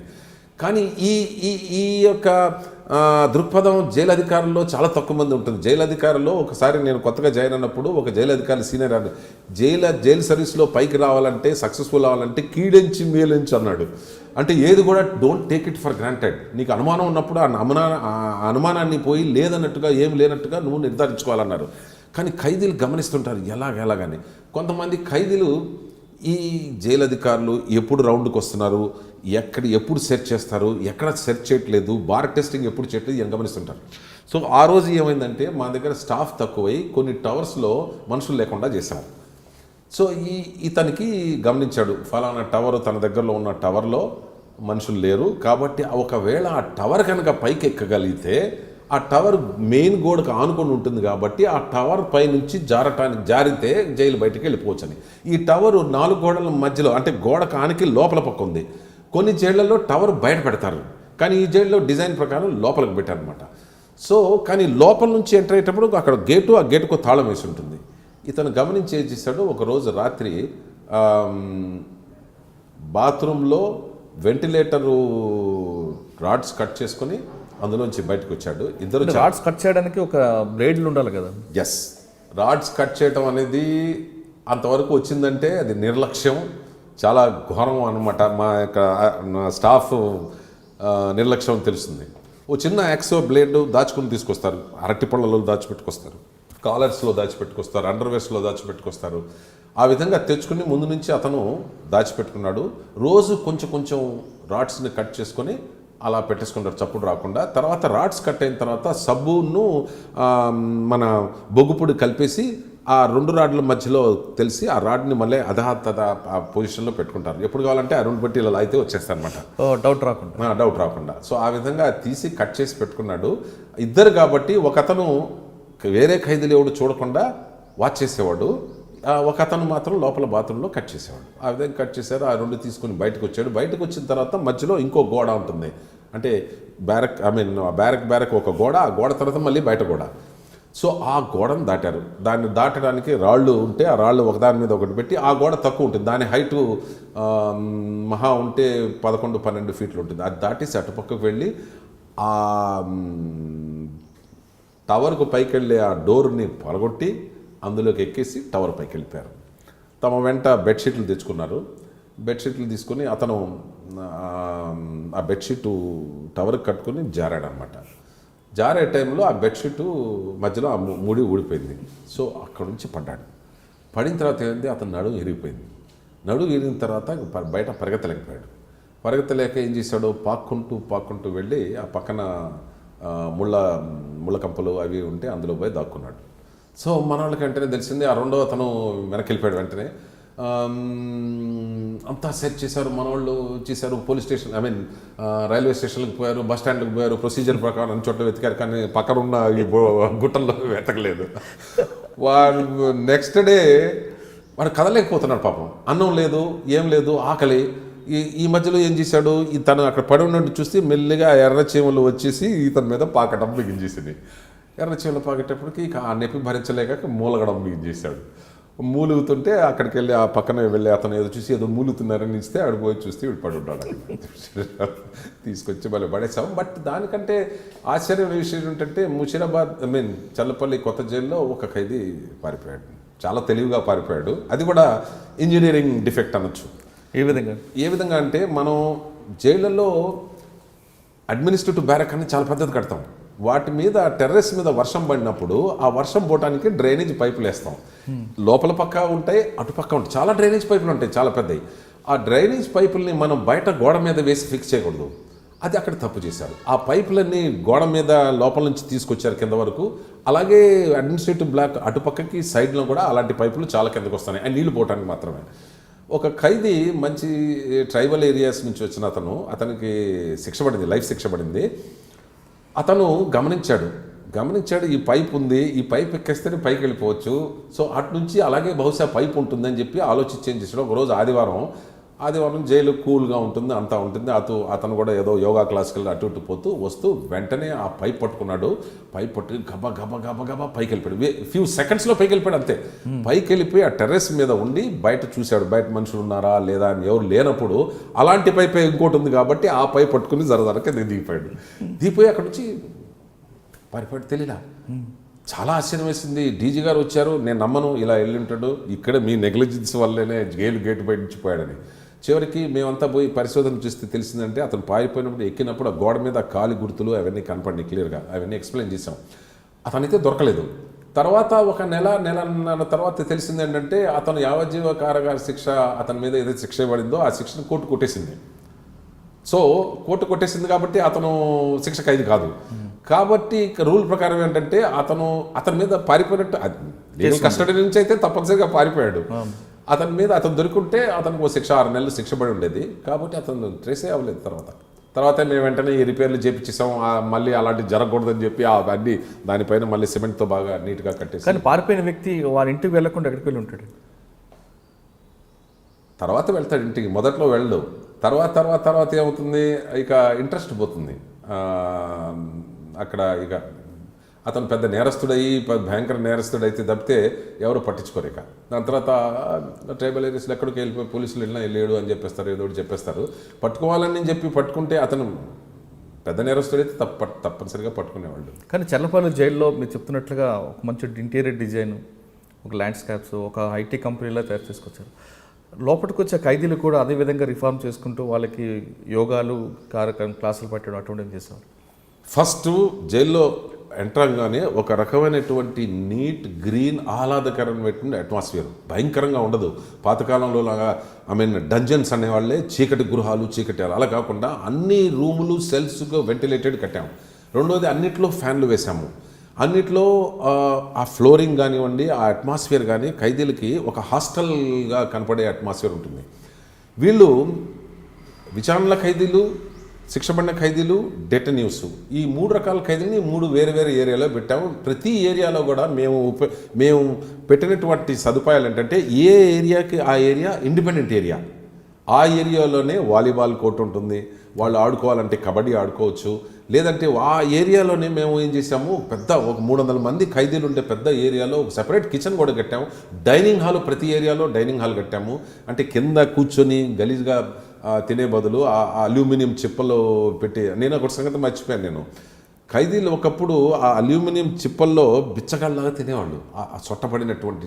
సో నేను ఫస్ట్ టైం 87లో నేను ముషీరాబాద్లో ఉన్నప్పుడు ఫస్ట్ టైం ఇండియాలో స్టెయిన్లెస్ స్టీల్ ప్లేట్స్, టంబ్లర్స్ ఇప్పించాను. ఆ రోజుల్లో చాలామంది ఉన్నారు ఖైదీలకు స్టెయిన్లెస్ స్టీల్ ఏమిటి అనేది. అలాంటిది అంటే జైల్లో చెప్పకూడదు అన్న పదాన్ని మీరు అలాంటిది పూర్తిగా రద్దు చేశారు. ఈ చల్లపల్లిలో ఏం చేసామంటే ఖైదీలకి మంచి క్లాస్ రూమ్స్ కట్టాము. దాని తర్వాత ఓపెన్ యూనివర్సిటీ వాళ్ళ ఆధ్వర్యంలో వాళ్ళ మనుషులు వస్తుంటారు. వాళ్ళకి గ్రాడ్యుయేషన్ కోసం, 10th క్లాస్ కోసం వాళ్ళకి పరీక్షలు కండక్ట్ చేయడానికి అన్నీ పెట్టాం. మంచి లైబ్రరీ పుస్తకాలు ఉన్నాయి అక్కడ. ప్లస్ వాళ్ళకి వొకేషనల్ ట్రైనింగ్ ఇవ్వటానికి ఆ రోజుల్లో నేషనల్ అకాడమీ ఆఫ్ కన్స్ట్రక్షన్ అని చెప్పి ఇప్పటికీ మన బంజారా హిల్స్లో అక్కడ హైటెక్ సిటీలో వాళ్ళ ఆఫీస్ ఉంది, ఎన్ఏసీనో నేషనల్ అకాడమీ. వాళ్ళ ఆధ్వర్యంలో ఏం చేసామంటే ఖైదీలకి 3 నెలలు ఒక్కొక్కళ్ళకి స్కిల్ డెవలప్మెంట్లో ట్రైనింగ్ ఇచ్చాం. దేంట్లో మేసనరీలో, దాని తర్వాత పెయింటింగ్లో, దాని తర్వాత ప్లంబింగ్లో ఇలాంటి వాటిలో 3 నెలలు శిక్ష ఇచ్చి ఇది ట్రైనింగ్ ఇచ్చి వాళ్ళకు సర్టిఫికేట్ ఇచ్చాం. ఆ certificate is recognise all over the country plus in some Saudi countries and all. So వాళ్ళందరికీ ట్రైనింగ్ ఇచ్చి వాళ్ళ చేత ప్రాక్టికల్గా కూడా చేపించాము అనమాట. అదొక వండర్ఫుల్ కాన్సెప్ట్ అది. దాని తర్వాత వీళ్ళకి రోజు గేమ్స్ కంపల్సరీగా రిక్రియేషనల్ యాక్టివిటీస్ ప్లస్ బ్రహ్మాండమైనటువంటి ఒక ఆడిటోరియం కట్టాము ఇన్సైడ్. కనీసం ఒక 2000 ప్రిజనర్స్ కూర్చున్నట్టుగా పెద్ద పెద్ద ప్రోగ్రామ్స్ కండక్ట్ చేసాం అక్కడ. నాకు ఇప్పటికి గుర్తుంది, అక్కడ ఒక ఫ్రెండ్షిప్ డే నాడు కంట్రీ క్లబ్ ఆధ్వర్యంలో చాలామంది ఫిల్మ్ యాక్టర్స్లు వచ్చారు, హాస్య నటులు వచ్చారు. ఆ రోజు ఖైదీలందరినీ మంచి హాస్యంగా వాళ్ళకి చెప్పించారు, అంతా చేశారు. Chellapalli, yes, it's one of the best jails. We're very proud of that jail. అదే చెర్లపల్లి జైల్లో కొంతమంది క్రిమినల్స్ మర్డర్ చేయడానికి కూడా ప్లాన్ చేశారు అన్నది జరిగింది. పరిటాల రవి మర్డర్కి చెర్లపల్లి జైలే కేర్ ఆఫ్ అడ్రస్ అంటూ సిబిఐ కూడా నోట్ చేసింది. ఒక విధంగా చెప్పాలంటే జైలు కూడా సమాజంలో ఒక అంతర్భాగమే. అంటే సమాజంలో ఏ విధంగా జరుగుతాయో అదే విధంగా చిన్న మినిస్క్యూల్ రూపంలో జైల్లో కూడా ఉంటుంది. మీకు జైల్లో సమాజంలో ఉండేటువంటి దినచర్యలన్నీ, అక్కడ ఉండే పరిస్థితులన్నీ జైల్లో కనబడుతుంటాయి. జైల్లో ఎప్పుడైతే మీరు నేరస్తులను తీసుకొస్తారో అందులో ఆర్డినరీ ప్రిజనర్స్ అంటే వాళ్ళు ఏం చేయరు. 90% of the people in the jail are very very ordinary type. ఓ 10% పీపుల్ ఉంటారే ఎవరైతే కరుడు గట్టిన నేరస్తులు అంటాం మనం. అలాంటి వాళ్ళని మనం సెపరేట్ చేసి పెట్టకపోతే వాళ్ళు ఎక్కడో చోట కలుసుకునే అవకాశం ఉంది. ఆ కలుసుకున్నప్పుడు వాళ్ళు ఒక విధంగా వాళ్ళు కలిసి మనం ఎందుకని మనం ఇచ్చేయకూడదు, మనం ఇచ్చేద్దాం అది అని చెప్పి అలాంటి క్లిక్స్ డెవలప్ అవడానికి చాలా అవకాశం ఉంది. అలాగే మనం ఎక్స్ట్రీమిస్ట్లను కూడా పెట్టేటప్పుడు మనం సెపరేట్గా పెట్టాలనుకున్నా అంత అవకాశం ఉండేది కాదు. ఎంతమందిని మనం సెపరేట్ చేయగలము? అందుకని బ్యారక్లో పెడతాం. బ్యారక్లో వాళ్ళ యొక్క పార్టీ దీని సిద్ధాంతాల ప్రకారం వాళ్ళ క్లాసులు కండక్ట్ చేసుకోవడం, వాళ్ళ పాటలు పాడుకోవటం, వాళ్ళ యొక్క దాన్ని అది గట్టిగా వాళ్ళ యొక్క ఐకమత్యాన్ని ఉంచుకునేవాళ్ళు. ఈ నేరస్తులు భోజనాల టైంలో కానివ్వండి, హాస్పిటల్కి వెళ్ళే టైంలో కానివ్వండి, బయట కోర్టుకి వెళ్ళే టైంలో కానివ్వండి, అక్కడ కలుస్తారు. కలిసినప్పుడు మెల్లిగా వాళ్ళల్లో సాన్నిహిత్యం, ఫ్రెండ్షిప్ డెవలప్ అవుతుంది. అప్పుడు వాళ్ళు కలిసికట్టుగా పనిచేద్దామని చెప్పి నిర్ణయానికి రావచ్చు. కానీ ఇది నథింగ్. వేరే బయట ఉన్న నేరస్తులు, వీళ్ళు ఉండే నేరస్తులు చాలా తక్కువ. బయట నేరస్తులు ఎక్కువ ఉన్నారు. వాళ్ళు కలుస్తుంటారు, వాళ్ళు అందరూ ప్లాన్లు చేస్తుంటారు. అవన్నీ వదిలేసి జైల్లోనే ప్రతి నేరానికి ఇక్కడే ప్లాన్ జరుగుతుంది అనడం కరెక్ట్. కానీ పరిటాల రవి మర్డర్కి మాత్రం చెర్లపల్లి జైల్లోనే స్కెచ్ వేశారనేది సిబిఐ కూడా ఛార్జ్షీట్లు వేసింది.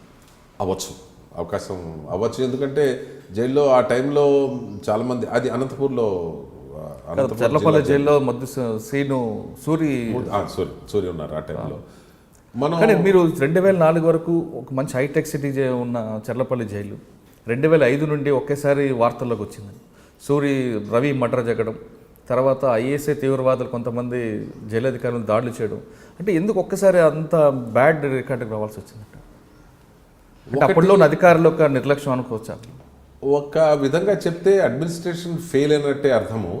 ప్లస్ మనం సమయానుసారంగా డెవలప్ అవ్వలేదు, సరైనటువంటి దృక్పథంతో లేదు. ప్లస్ స్టాఫ్ కూడా తక్కువ, సరైనటువంటి సూపర్విజన్ చేయలేదు. ప్లస్ కొంత అధికారుల్లో మనం ఎందుకు అనవసరంగా అతని బ్యాక్గ్రౌండు, అతను హైడ్ అసాసిన్, అతను పెద్ద గుండా, అతనితో ఎందుకు పెట్టుకోవాలని చూడకుండా ఉంటాం. అలాంటి పరిస్థితుల్లో ఒకసారి మేము గమనించింది ఏంటంటే, సెల్ ఫోన్స్ మనం జైళ్ళలో మనం అలో చేయము. కానీ ఒకసారి ఒక వింత సంఘటన జరిగింది. ఆ బయట నుంచి ఎవరైతే కలెక్టర్కి వస్తారో ఖైదీల్ని, వాళ్ళు సెల్ ఫోన్ తీసుకొచ్చి వాళ్ళు ఒక నంబర్కి కలిపి అది ఫోన్ ఆన్లోనే పెట్టి ఖైదీ ఇటుపక్క లోపల ఉండే ఖైదీకి దగ్గరలో ఆ జాలీ మీద పెడితే ఇతను మాట్లాడిందంతా ఆ సెల్ ఫోన్ ద్వారా ఎవరికైతే ఫోన్ చేయాలో అతను దాకా వెళ్తుంది. కాబట్టి ఇతను తీసుకొని ఆసరా తీసుకొని థ్రెటనింగ్ చేసేవాడు. సో అనిపించేది బయట అనిపిస్తుంది జైల్లోంచే ఇతను సెల్ ఫోన్ ద్వారా అతనికి థ్రెటనింగ్ చేసినట్టుగా. కానీ మేము అనుకున్న సెల్ ఫోన్లు ఎక్కడ ఉన్నాయి, ఇతను ఎలా మాట్లాడాడంటే మాకు తెలిసింది ఏంటంటే బయట నుంచి వచ్చేవాళ్ళు సెల్ ఆన్ చేసి కరెక్ట్గా అక్కడ పెడతారు, అతని దగ్గర నుంచి మాట్లాడతారు. జాలీ ములాఖాతులో 1 ఫీట్ కంటే ఎక్కువ ఉండదు, 2 జాలీలు. కానీ చెర్లపల్లి జైల్లో ఎంఆర్ అహ్మద్ గారు ఆకస్మిక తనిఖీల్లోనే చెర్లపల్లి జైలు లోపల కొన్ని సెల్ ఫోన్లు పట్టుకున్నారు. అది కరెక్టే. మీరు ఏ జైల్లో ఉన్న విషయం చెప్తున్నా, ప్రపంచంలో ఏ జైల్లో అయినా మీరు అకస్మాత్తుగా మీరు వెళ్ళి సెర్చ్ చేయండి, సెల్ ఫోన్లు దొరుకుతాయి. ఇంతవరకు టెక్నాలజీ అనేది డెవలప్ అవ్వలేదు. సెల్ ఫోన్ జామర్స్ కానివ్వండి, సెల్ ఫోన్ డిటెక్టర్స్ కానీ ఏవి కూడా 100% పర్ఫెక్ట్గా లేదు. నేను రెగ్యులర్గా ప్రపంచ జైళ్ళలో ఏం జరుగుతుంది ఈ మొబైల్స్ గురించి చూస్తే వందల సెల్ ఫోన్స్ దొరుకుతూనే ఉన్నాయి. దానికి ఇప్పుడు ఒక కొత్త రకమైనటువంటి ఒక ఇన్వెస్టిగేషన్, ఒక పద్ధతి పెట్టాలని ఆలోచిస్తున్నారు. ఏమిటంటే it is called mobile tower, mini tower.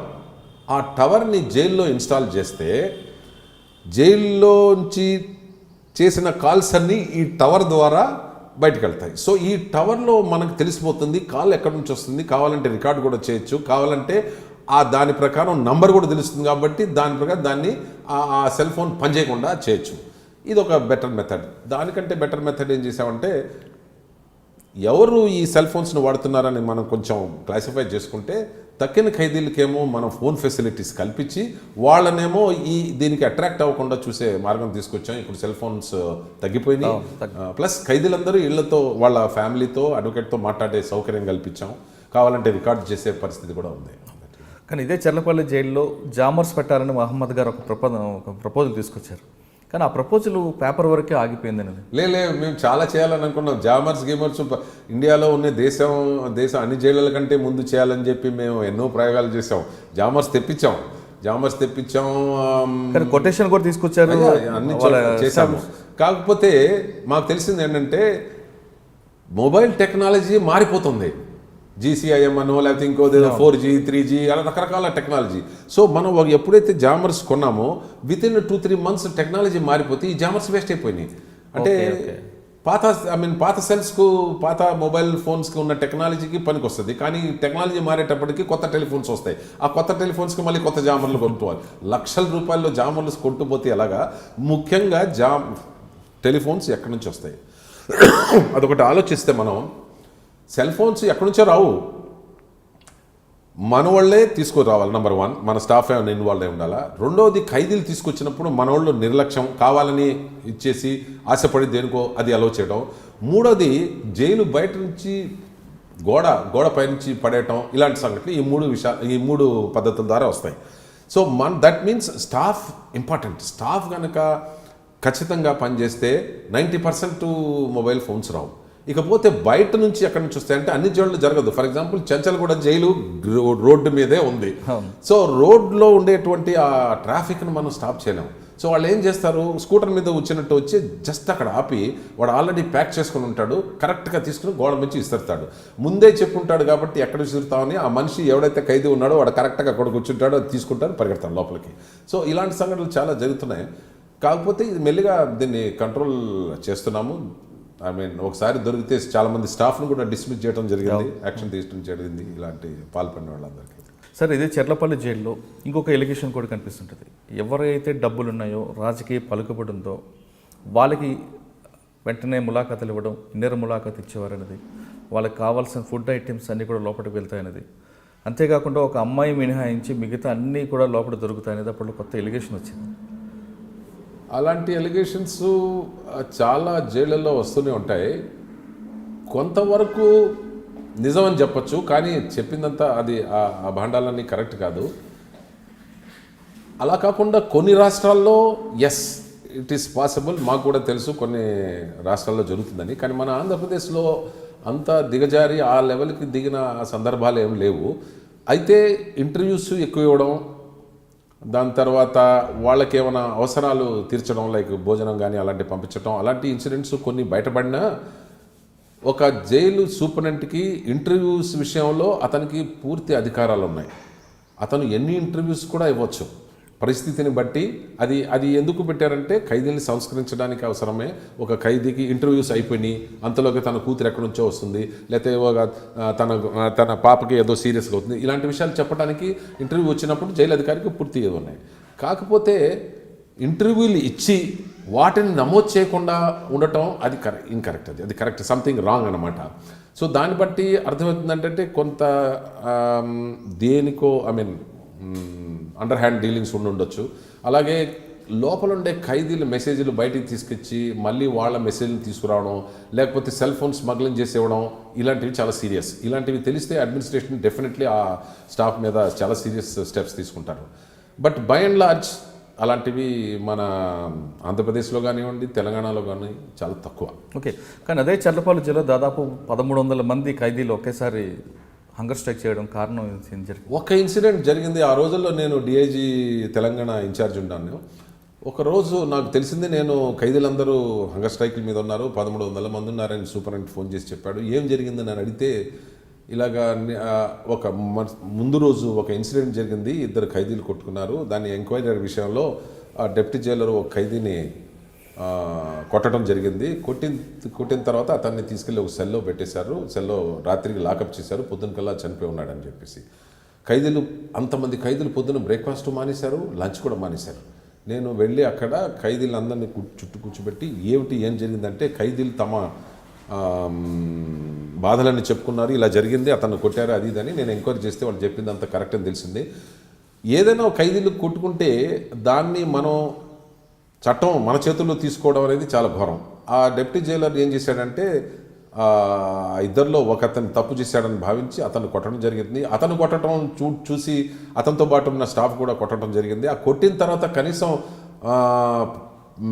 First aid కూడా ఇవ్వకుండా అతన్ని తీసుకెళ్ళి సెల్లో పెట్టడం, అతను పొద్దున్న చచ్చిపోయి ఉండటం చాలా ఘోరమైన విషయం. అధికారులు మానవ హక్కుల్లో మనం బిలీవ్ చేయకపోతే చాలా కష్టం. సో నేను ముందు నుంచి కూడా ఎట్టి పరిస్థితుల్లో కూడా స్ట్రైట్ ఫార్వర్డ్ మానవ హక్కులకు భంగం కలిగించినట్టుగా నేను ఆల్వేస్ నా ఉద్యోగం చేశాను. ఆ టైంలో కూడా నేను వెంటనే పోలీస్ రిపోర్ట్ ఇచ్చాను. వాళ్ళు వచ్చి ఆ ఆఫీసర్ని అరెస్ట్ చేయడం జరిగింది. ఖైదీలందరూ హంగర్ స్ట్రైక్ వెంటనే కాల్ ఆఫ్ చేశారు.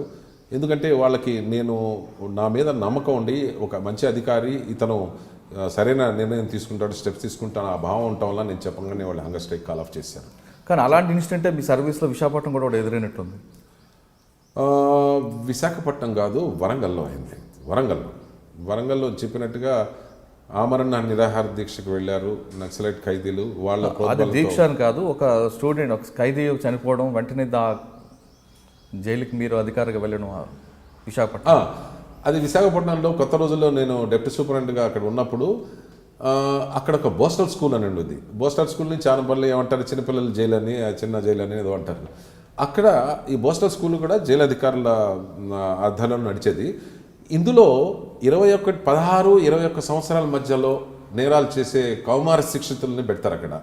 కాకపోతే దాన్ని బోస్టల్ స్కూల్ అని అంటారు, జైలు అని చెప్పరు. ఎందుకంటే స్కూల్ అనేది ఒక వర్డ్, జైలు అని పెడితే ఒక చెడ్డ వర్డ్ అని చెప్పేసి ఈ బాలుని అందరినీ వాళ్ళకి ఎడ్యుకేషను, డిసిప్లిన్ మెయిన్ ఇది.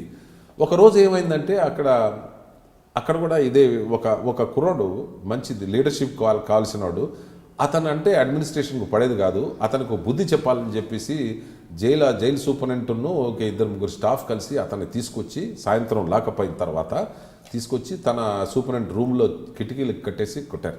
బాగా కొట్టడం వల్ల అతన్ని కూడా రాత్రికి తీసుకెళ్ళి వేరే చోట బంధించారు. పొద్దున కల్లా చనిపోయి ఉండటం జరిగింది. పొద్దున బోస్టల్ ఇన్మేట్స్ అందరూ భోజనాలు మానేశారు. అసెంబ్లీ ఆ రోజుల్లో నడిచేది. అసెంబ్లీలో చాలా పెద్ద గొడవ జరిగింది. సూపరింటెండెంట్ని సస్పెండ్ చేశారు, స్టాఫ్ కూడా సస్పెండ్ చేశారు. నన్ను వెంటనే, ఆ రోజులు నేను సర్వీస్లో వచ్చి 6 నెలలు కూడా అవ్వలేదు. సో నన్ను వెంటనే సూపరింటెండెంట్గా అక్కడ వేశారు.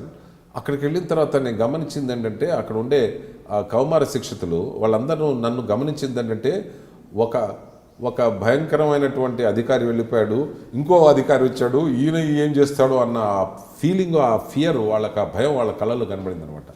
సో నేను సైకాలజీ కానివ్వండి, సోషియాలజీ ఇవన్నీ చదివినాను కాబట్టి నేను అన్నాను, వీళ్ళని ఒక నార్మల్ స్టేజ్ తీసుకురావాలంటే మనం వాళ్ళతో కలిసిపోవాలి, వాళ్ళు మన మీద నమ్మకం కలిగించుకోవాలనే ఉద్దేశంతో సో నా యొక్క కంప్లీట్ దినచర్యని మానేసి వాళ్ళతో కలవడం, వాళ్ళతో గేమ్స్ ఆడటం, సాయంత్రం పూట వాళ్ళ భోజనం చేస్తున్నప్పుడు వాళ్ళ దగ్గరకు పోయి వాళ్ళ భోజనాన్ని టేస్ట్ చేయటం, వాళ్ళనేమో మంచి మాటలు చెప్పి వాళ్ళనేమో నెలకోసారి బయటకు తీసుకెళ్ళి, ఆ రోజుల్లో వాళ్ళకి వినోదం కోసం సినిమా థియేటర్లు కూడా తీసుకెళ్ళేవాళ్ళం.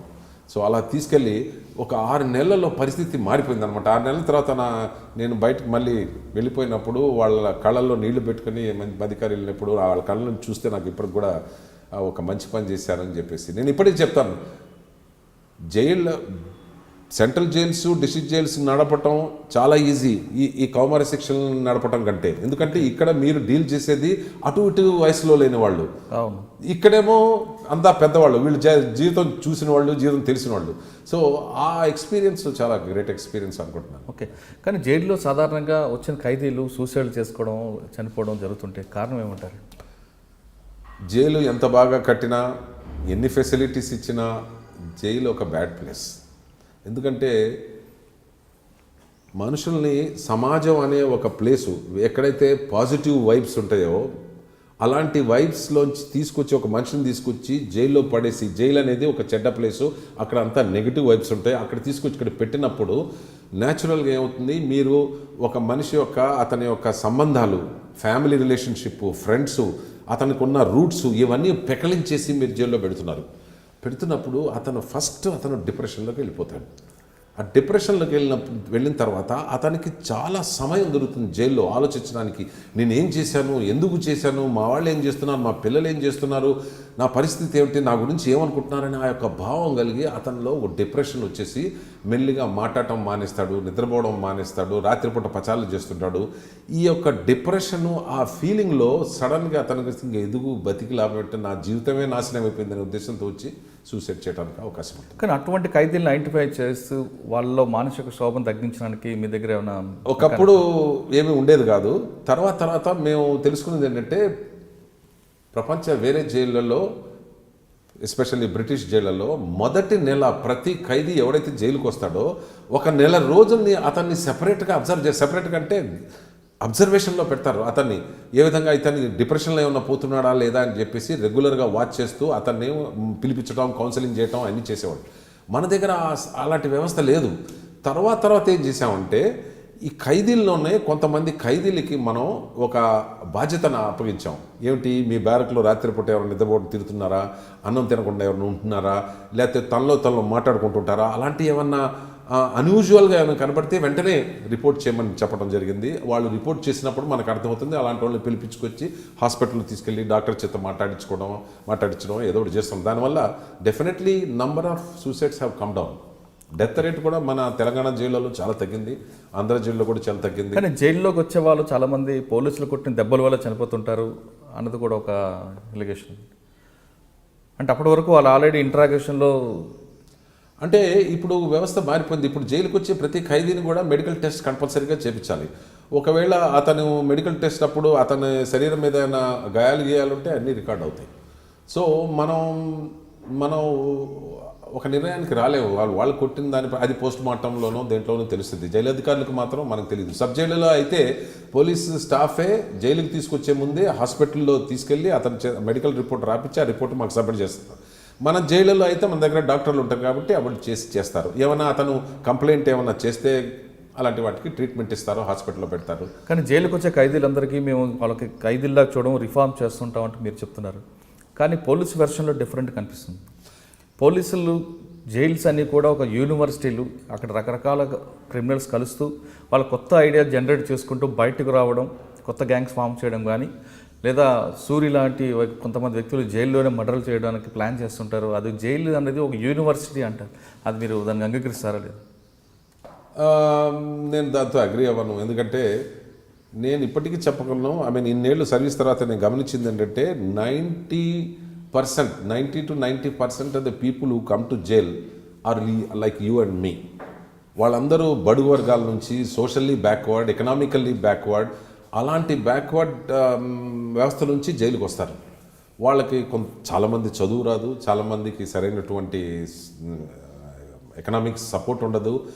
సో అలాంటి వాళ్ళు వచ్చినప్పుడు జైళ్ళలో రకరకాల డిసీజెస్లో వస్తారు, రకరకాల పరిస్థితుల్లో వస్తారు. సో ఇది జైలు అధికారుల బాధ్యత. అది కాకుండా మనం క్రిమినల్ జస్టిస్ సిస్టంలో చూస్తే పోలీసు, కోర్ట్సు, ప్రిజన్స్ ముగ్గురికి 3 రకాల డిఫరెంట్ గోల్స్ ఉన్నాయి. మా గోల్ ఏమిటంటే ఎవరైతే కోర్టు ద్వారా మా దగ్గరికి, మా అధీనంలో వస్తారో మన దగ్గర నుంచి మళ్ళీ సమాజంలో వెళ్తున్నారు కాబట్టి మన దగ్గర నుంచి వెళ్ళేటప్పుడు అతను కొంచెం బాగుపడి వెళ్తే సమాజానికి లాభం. పోలీసు వ్యవస్థ సమాజాన్ని శాంతి భద్రతలు ఉంచడం, ప్లస్ ఏమో నేరస్తుల్ని నేరం చేయకుండా ప్రివెంట్ చేయటం, నేరస్తులను పట్టుకుని వాళ్ళని జైల్లో పెట్టి సమాజ రక్షణ చేయటం వాళ్ళ ఉద్దేశం ఉంటుంది. మాది కూడా సమాజ రక్షణే. జైళ్ళల్లో నేరస్తులను పెట్టడం, డేంజరస్ ఖైదీలను పారిపోకుండా చూడటం, మామూలు ఖైదీలు అందరికీ కూడా మానవత్వంతో హ్యూమన్ రైట్స్ ప్రొటెక్ట్ చేసి వాళ్ళని మంచిగా ట్రీట్ చేయటం, ప్లస్ వాళ్ళు బయటకు వెళ్ళేటప్పుడు మంచి వాళ్ళగా పోవటం అనేది మా ఉద్దేశం. సో ఇక్కడ దృక్పథంలో మార్పు మెయిన్ ఏంటంటే, మా దృక్పథం ఏంటి, మన ఆధీనంలో ఉన్నటువంటి ఖైదీల్ని మంచివాళ్ళగా చేసి పంపించడం. బట్ పోలీస్ దృక్పథం ఏంటి, వీడు సమాజానికి చీడపురుగులాగా తయారాడు కాబట్టి వీడినేమో సమాజం నుంచి తీసేసి జైళ్ళలో పెట్టి అతనేమో సమాజానికి దూరం ఉండేట్టుగా చేయటం. So once a criminal always a criminal అనే భావం మాకు లేదు. మేము వన్స్ ఎ క్రిమినల్, మేమేం చేస్తాం, a criminal is also a human being. అతను కూడా ఒక మనిషి. నేరం ఎందుకు చేస్తాడంటే పుట్టుకతోటే నేరస్తుడు ఎవడు కాదని తెలిపోయింది. అంటే నేరం అనేది అతని యొక్క పరిస్థితులు, రకరకాల పరిస్థితులు, అతని యొక్క మానసిక పరిస్థితి, అతని యొక్క సోషల్ బ్యాక్గ్రౌండు, అతని యొక్క ఆ రెసిస్టెన్స్ పవర్ ఏదైతే అతను చిన్నప్పటి నుంచి పెరిగిన పరిస్థితుల్లో అతను నేరం చేయాలా లేదా అతనిచ్చే ఇంపార్టెన్స్ వాటి మీద ఆధారపడి ఉంటుంది.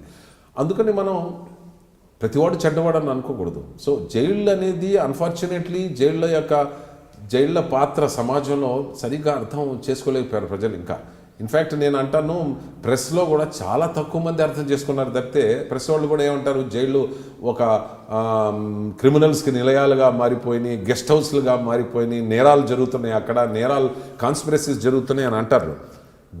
జైలు అనేది ఒక చిన్న భాగం సమాజంలో.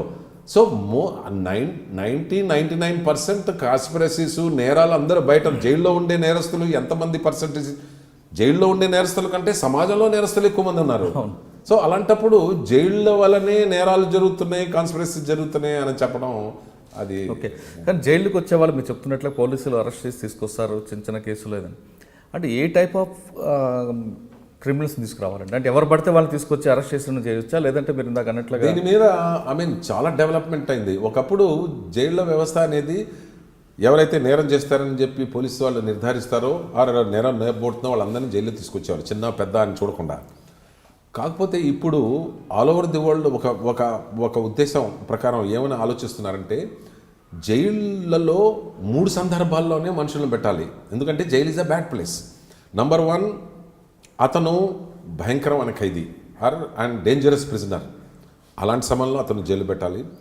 రెండోది, అతను భయంకరమైన నేరం చేశాడు, హీనస్ అఫెన్స్ చేశాడు, డెకాయిటీ చేశాడు, రేప్ చేశాడు, అలాంటి వాళ్ళని పెట్టాలి. మూడోది, కొంతమంది ఖైదీలు ఎక్కడ పెట్టాల్సిన ప్లేస్ దొరక్క కొంతమంది సమాజానికి చీడ పురుగుల్లా ఉంటారు, స్మగ్లర్సు, లేదంటే కొంతమంది ఉంటారు. నేరం చిన్నదైనా సరే మనిషి డేంజరస్ కాకపోయినా అతను చేసే చర్యల వల్ల సమాజానికి నష్టం కలుగుతుందని అలాంటి వాళ్ళని కూడా జైల్లో పెట్టాలి. డెటెన్యూస్ అంటాం వాళ్ళని కూడా జైల్లో పెట్టాలి. ఈ 3 సందర్భాల్లో జైల్లో పెట్టాలి తప్పితే రైల్వే టికెట్ ట్రావెలర్స్ని, ఈ ప్రొహిబిషన్ల కేసులు ఉన్న వాళ్ళని, చిన్న చిన్న కొట్లాట కేసులు ఉన్న వాళ్ళని జైల్లో పెట్టి మనం సాధించేది ఏమీ లేదు. ప్లస్ మన సమాజానికి నష్టం కలిగిస్తున్నాం. అంటే డ్రంక్ అండ్ డ్రైవ్ లాంటి కేసులు పట్టుకొచ్చిన వాళ్ళకి జైలు నా ఉద్దేశంలో జైలు కాకుండా వేరే పద్ధతులు అవలంబించడం చాలా మంచిది. ఎందుకంటే జైలుకు పంపించడం వల్ల మీరు నష్టం కల్పిస్తున్నారు. ఎందుకంటే అతను జైలుకు వచ్చినప్పటి నుంచి అతని భార్యనే అందరూ ఈయన హస్బెండ్ జైలుకి వెళ్ళాడని, ఇతని కొడుకు ఇతని తండ్రి జైలుకి వెళ్ళాడని చెప్పి ఒక ముద్ర పడిపోతుంది. ఈ స్టాంపింగ్ అనేది చాలా ఘోరం. పెద్ద నేరస్తులు జైలుకి వెళ్ళారు, అది వేరే విషయం. చిన్న చిన్న నేరస్తులు వాళ్ళని కమ్యూనిటీ సర్వీస్ ద్వారా మీరు వాళ్ళని మార్పు తీసుకురావాలి. Community service again combined Andhra Pradesh was the first state in the country to start a legislation. 2010లో ఆంధ్రప్రదేశ్ అసెంబ్లీ ఒక చట్టాన్ని పాస్ చేసింది, Andhra Pradesh release of offenders on community service act అని చెప్పి ఒక యాక్ట్ తీసుకొచ్చారు. ఎందుకంటే ఇది కొత్త రకమైన పనిష్మెంట్ కాబట్టి పార్లమెంట్, ఇది మన ప్రెసిడెంట్ యొక్క అనుమతి కావాలి, అందుకని గవర్నమెంట్ ఆఫ్ ఇండియాకి పంపిస్తే అది ఇంతవరకు అక్కడే ఉంది. కానీ అది కనుక వస్తే ఈ చిన్న చిన్న నేరస్తులు, 1 సంవత్సరం వరకు శిక్ష పడే నేరస్తుల్ని జైలుకు పంపించకుండా వాళ్ళని ఎక్కడైతే అతను ఉంటాడో అతని స్వస్థలంలోనే అతనికి సమాజానికి పనికి వచ్చేటువంటి పనులు చేపించి, ఫర్ ఎగ్జాంపుల్ ట్రీ ప్లాంటేషన్, లేకపోతే వాటరింగు, లేకపోతేనేమో ట్రాఫిక్ కంట్రోల్ కానీ క్లీనింగ్ చేయటం, కోర్టులో పనిచేయటం, లేదంటే ఫారెస్ట్ డిపార్ట్మెంట్ పనులు, లేకపోతేనేమో బ్రిడ్జ్లు కన్స్ట్రక్ట్ చేసి హాస్పిటల్లో పనిచేయటం, ఇలాంటి పనులు అంటే వేతనం ఇవ్వకుండా పనిచేపిస్తారు. ఇలా పని చేపిస్తే కొన్ని గంటలకి లెక్క వేస్తారు, ఇంత శిక్షకి ఇన్ని గంటలని. అలా చేపిస్తే అతనిలో మార్పు కూడా ఫాస్ట్గా వస్తుంది, సమాజానికి కూడా లాభం కలుగుతుంది. అతని భార్యకి పిల్లలకి ఇతను నేరస్తుడు అని స్టాంపు పడదు, ఇతనికి కూడా నేరస్తుడు అని స్టాంపు పడదు, ఇతని ఉద్యోగం కూడా పోదు. సో జీవనోపాధి పోదు, ప్లస్ సమాజానికి కూడా నష్టం కలగదు. అలాంటివి అన్ని చోట్ల అన్ని దేశాల్లో వచ్చేసింది, కానీ మన దేశంలో ఇంకా అన్ఫార్చునేట్లీ ఇంకా రాలేదు. ఓకే, కానీ మీరు ఇదే జైలు శాఖలో పనిచేస్తున్నప్పుడు కొత్తగా ఒక సిస్టమ్ తీసుకొచ్చారు. ఖైదీలకి కోర్టుకు తీసుకెళ్ళడం, కోర్టు నుంచి ఖైదీలు తీసుకురావడం, ఈ ప్రాసెస్లో వాళ్ళు పారిపోవడం, దీనికి బ్రేక్ చేయడానికి మీరు ఒక వీడియో లింక్ తీసుకొచ్చినట్లు. అవును, అది ఇప్పటికీ నాకు గుర్తుంది. 1999లో గవర్నమెంట్ ఆఫ్ ఇండియా తరఫున ఒక 15 మంది ఆఫీసర్ని యూకేకి పంపించడం జరిగింది. అక్కడ యూకేలో జైలు సిస్టము, కోర్టు సిస్టమ్ చూసేటప్పుడు అక్కడ మేము ఒకటి గమనించింది ఏంటంటే, కోర్టులను పోలీసుకి మధ్య ఒక వీడియో లింకేజ్ వ్యవస్థ ఉంది. అంటే కోర్టులకు ఏమైనా డౌట్ ఉన్నప్పుడు లేదా పోలీస్ ఆఫీసర్లు కోర్టు ఆఫీసర్లతో మాట్లాడి, ఎందుకంటే డిస్టెన్స్ ఎక్కువ, లండన్లో చాలా డిస్టెన్సు, ప్రతిసారి ఆఫీసర్ వచ్చి కోర్టుకు రాలేడు కాబట్టి వీడియో లింకేజ్ ద్వారా వాళ్ళ డౌట్స్ క్లియర్ చేసుకునేవాళ్ళు. కాకపోతే ఖైదీలను ప్రొడక్షన్ చేసే వ్యవస్థ లేదు అక్కడ.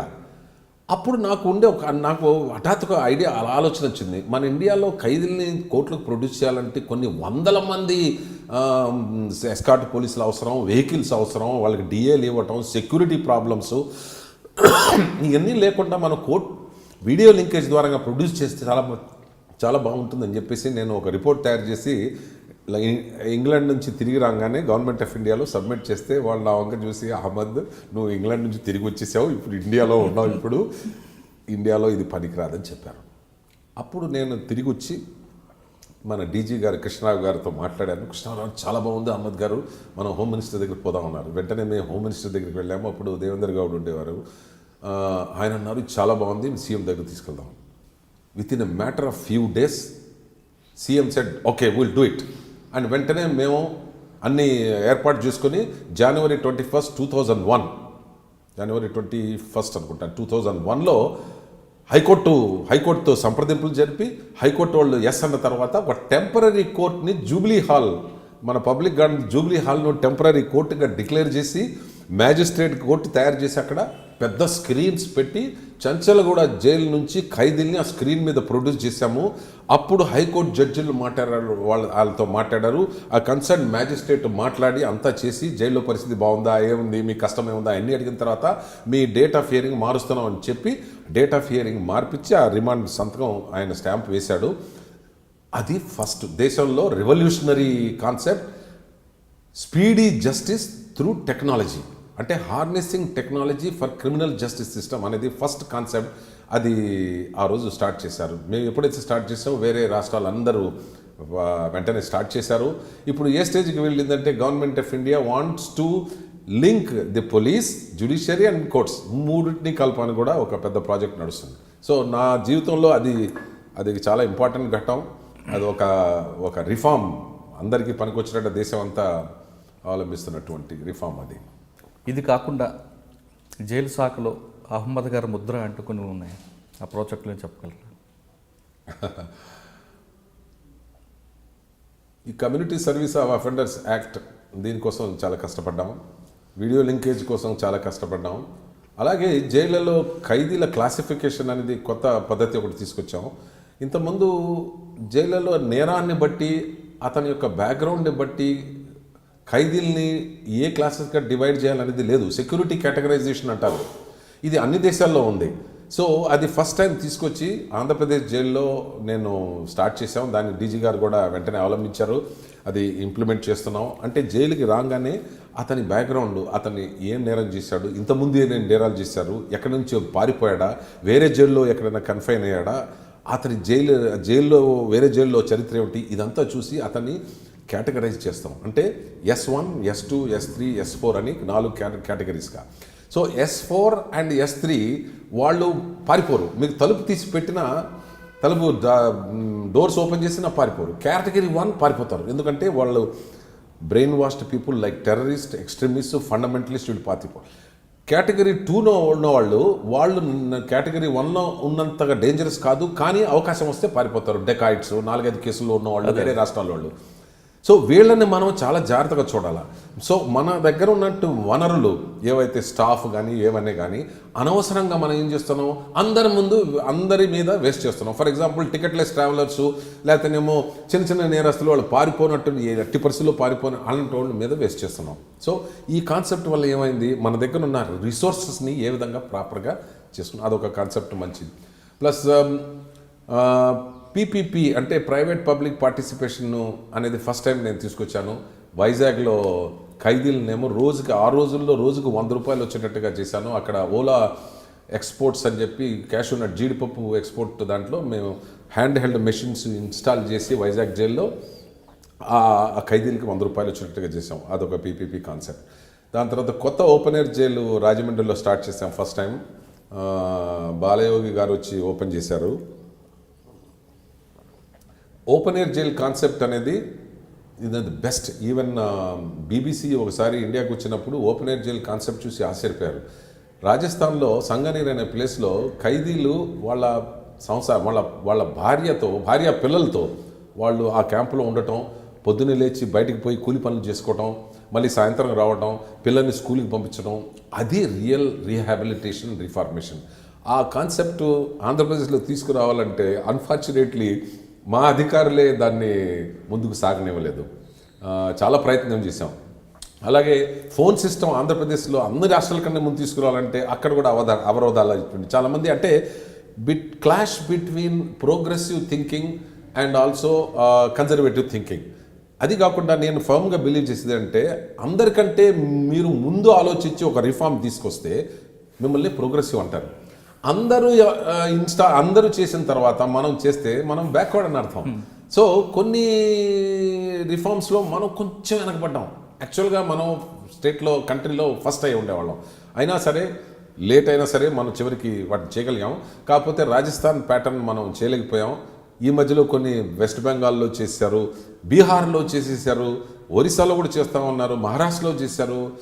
అతను లైఫర్సు 10-7 ఏళ్ళ తర్వాత అతన్ని అక్కడికి షిఫ్ట్ చేస్తారు, ఫ్యామిలీని అక్కడ షిఫ్ట్ చేస్తారు. It's a wonderful concept. అది రీహాబిలిటేషన్ రిఫార్మ్. కానీ మన దగ్గర ఎందుకు ఇంప్లిమెంట్ కాలేకపోతుంది? ఓపెన్ ఎయిర్ జైల్ అనే కాన్సెప్ట్ని తీసుకొచ్చారు. రాజమండ్రితో పాటు చర్లపల్లి, అనంతపూర్, నెల్లూరు అటువంటి ప్లేస్లో పెట్టిన మీరు చెప్తున్నట్లు కుటుంబాలతో ఉండాలనే ప్రాజెక్ట్ని ఎందుకంటే number 1,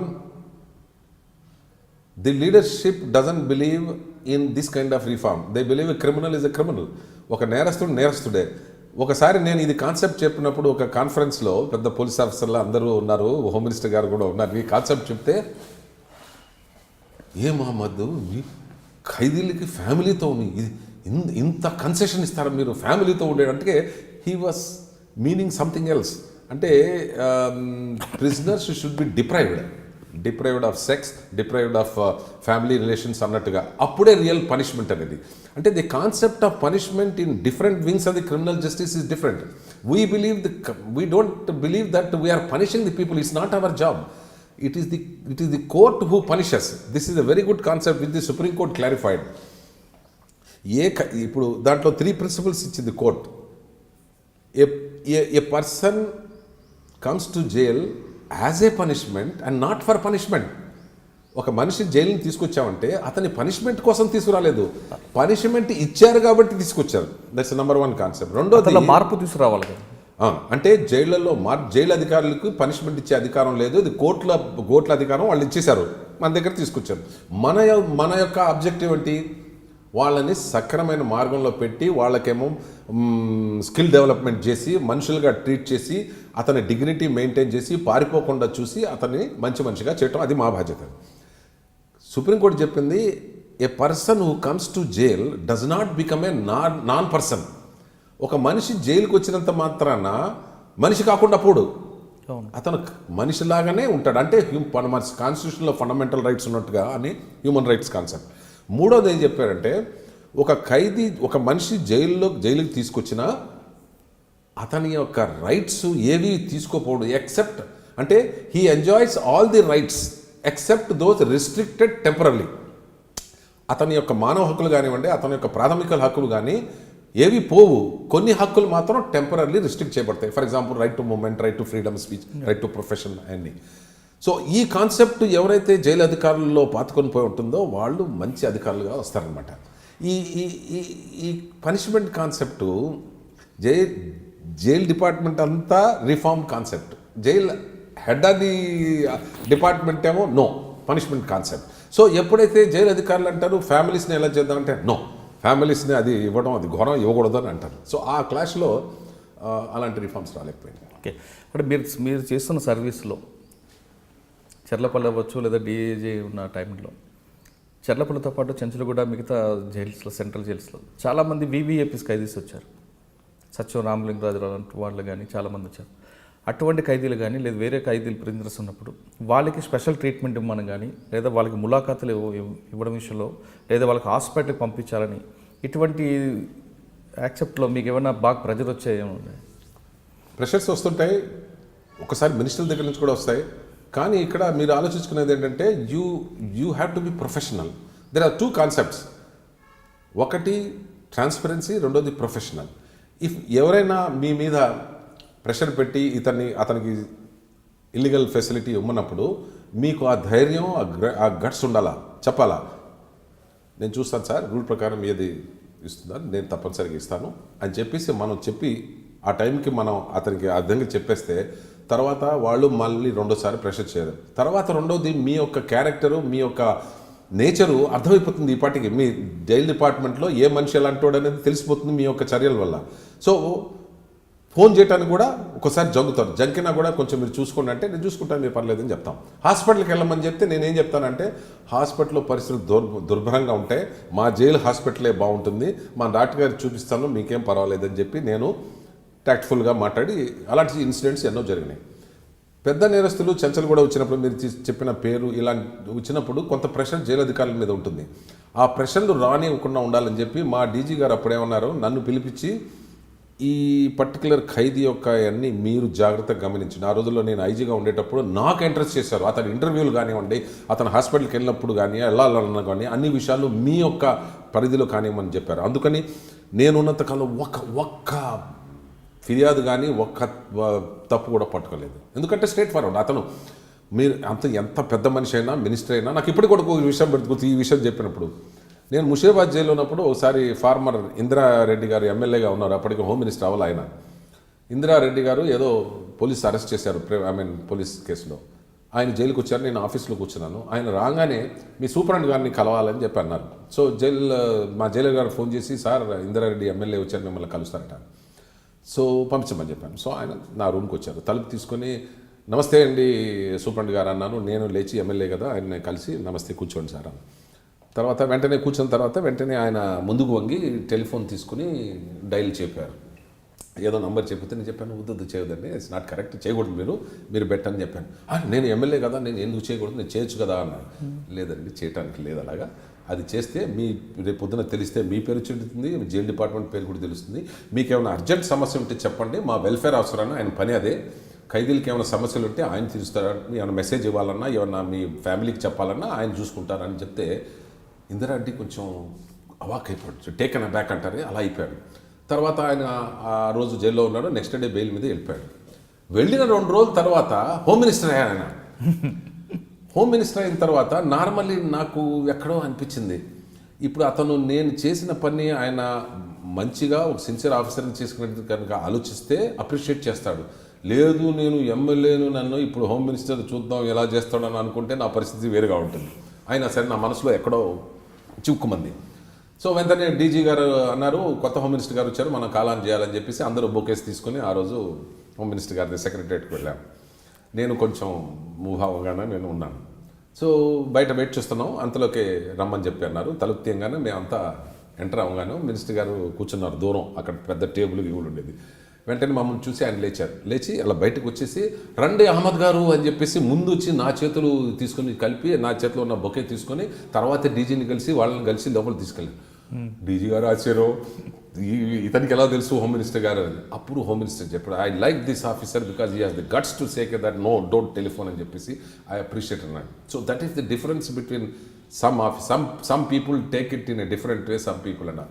So I was always prepared. నా జాబ్ నేను చేయాలి, ముక్కుసూటిగా చేయాలి, ఎక్కడ తీసి ఎక్కడ పడేసినా పర్వాలేదు. సో అడ్మినిస్ట్రేషను నేను సూటిగా నిజాయితీగా పనిచేసినప్పుడు ప్రాబ్లమ్స్ తక్కువ, యువర్ మనసు రాత్రి హ్యాపీగా పడుకోగలను ఆ ఫీలింగ్తోనే. కానీ ఆ సర్వీస్లో మీకు ఎవరైనా బాగా ప్రెజర్ వచ్చిన కేసులు 1-2?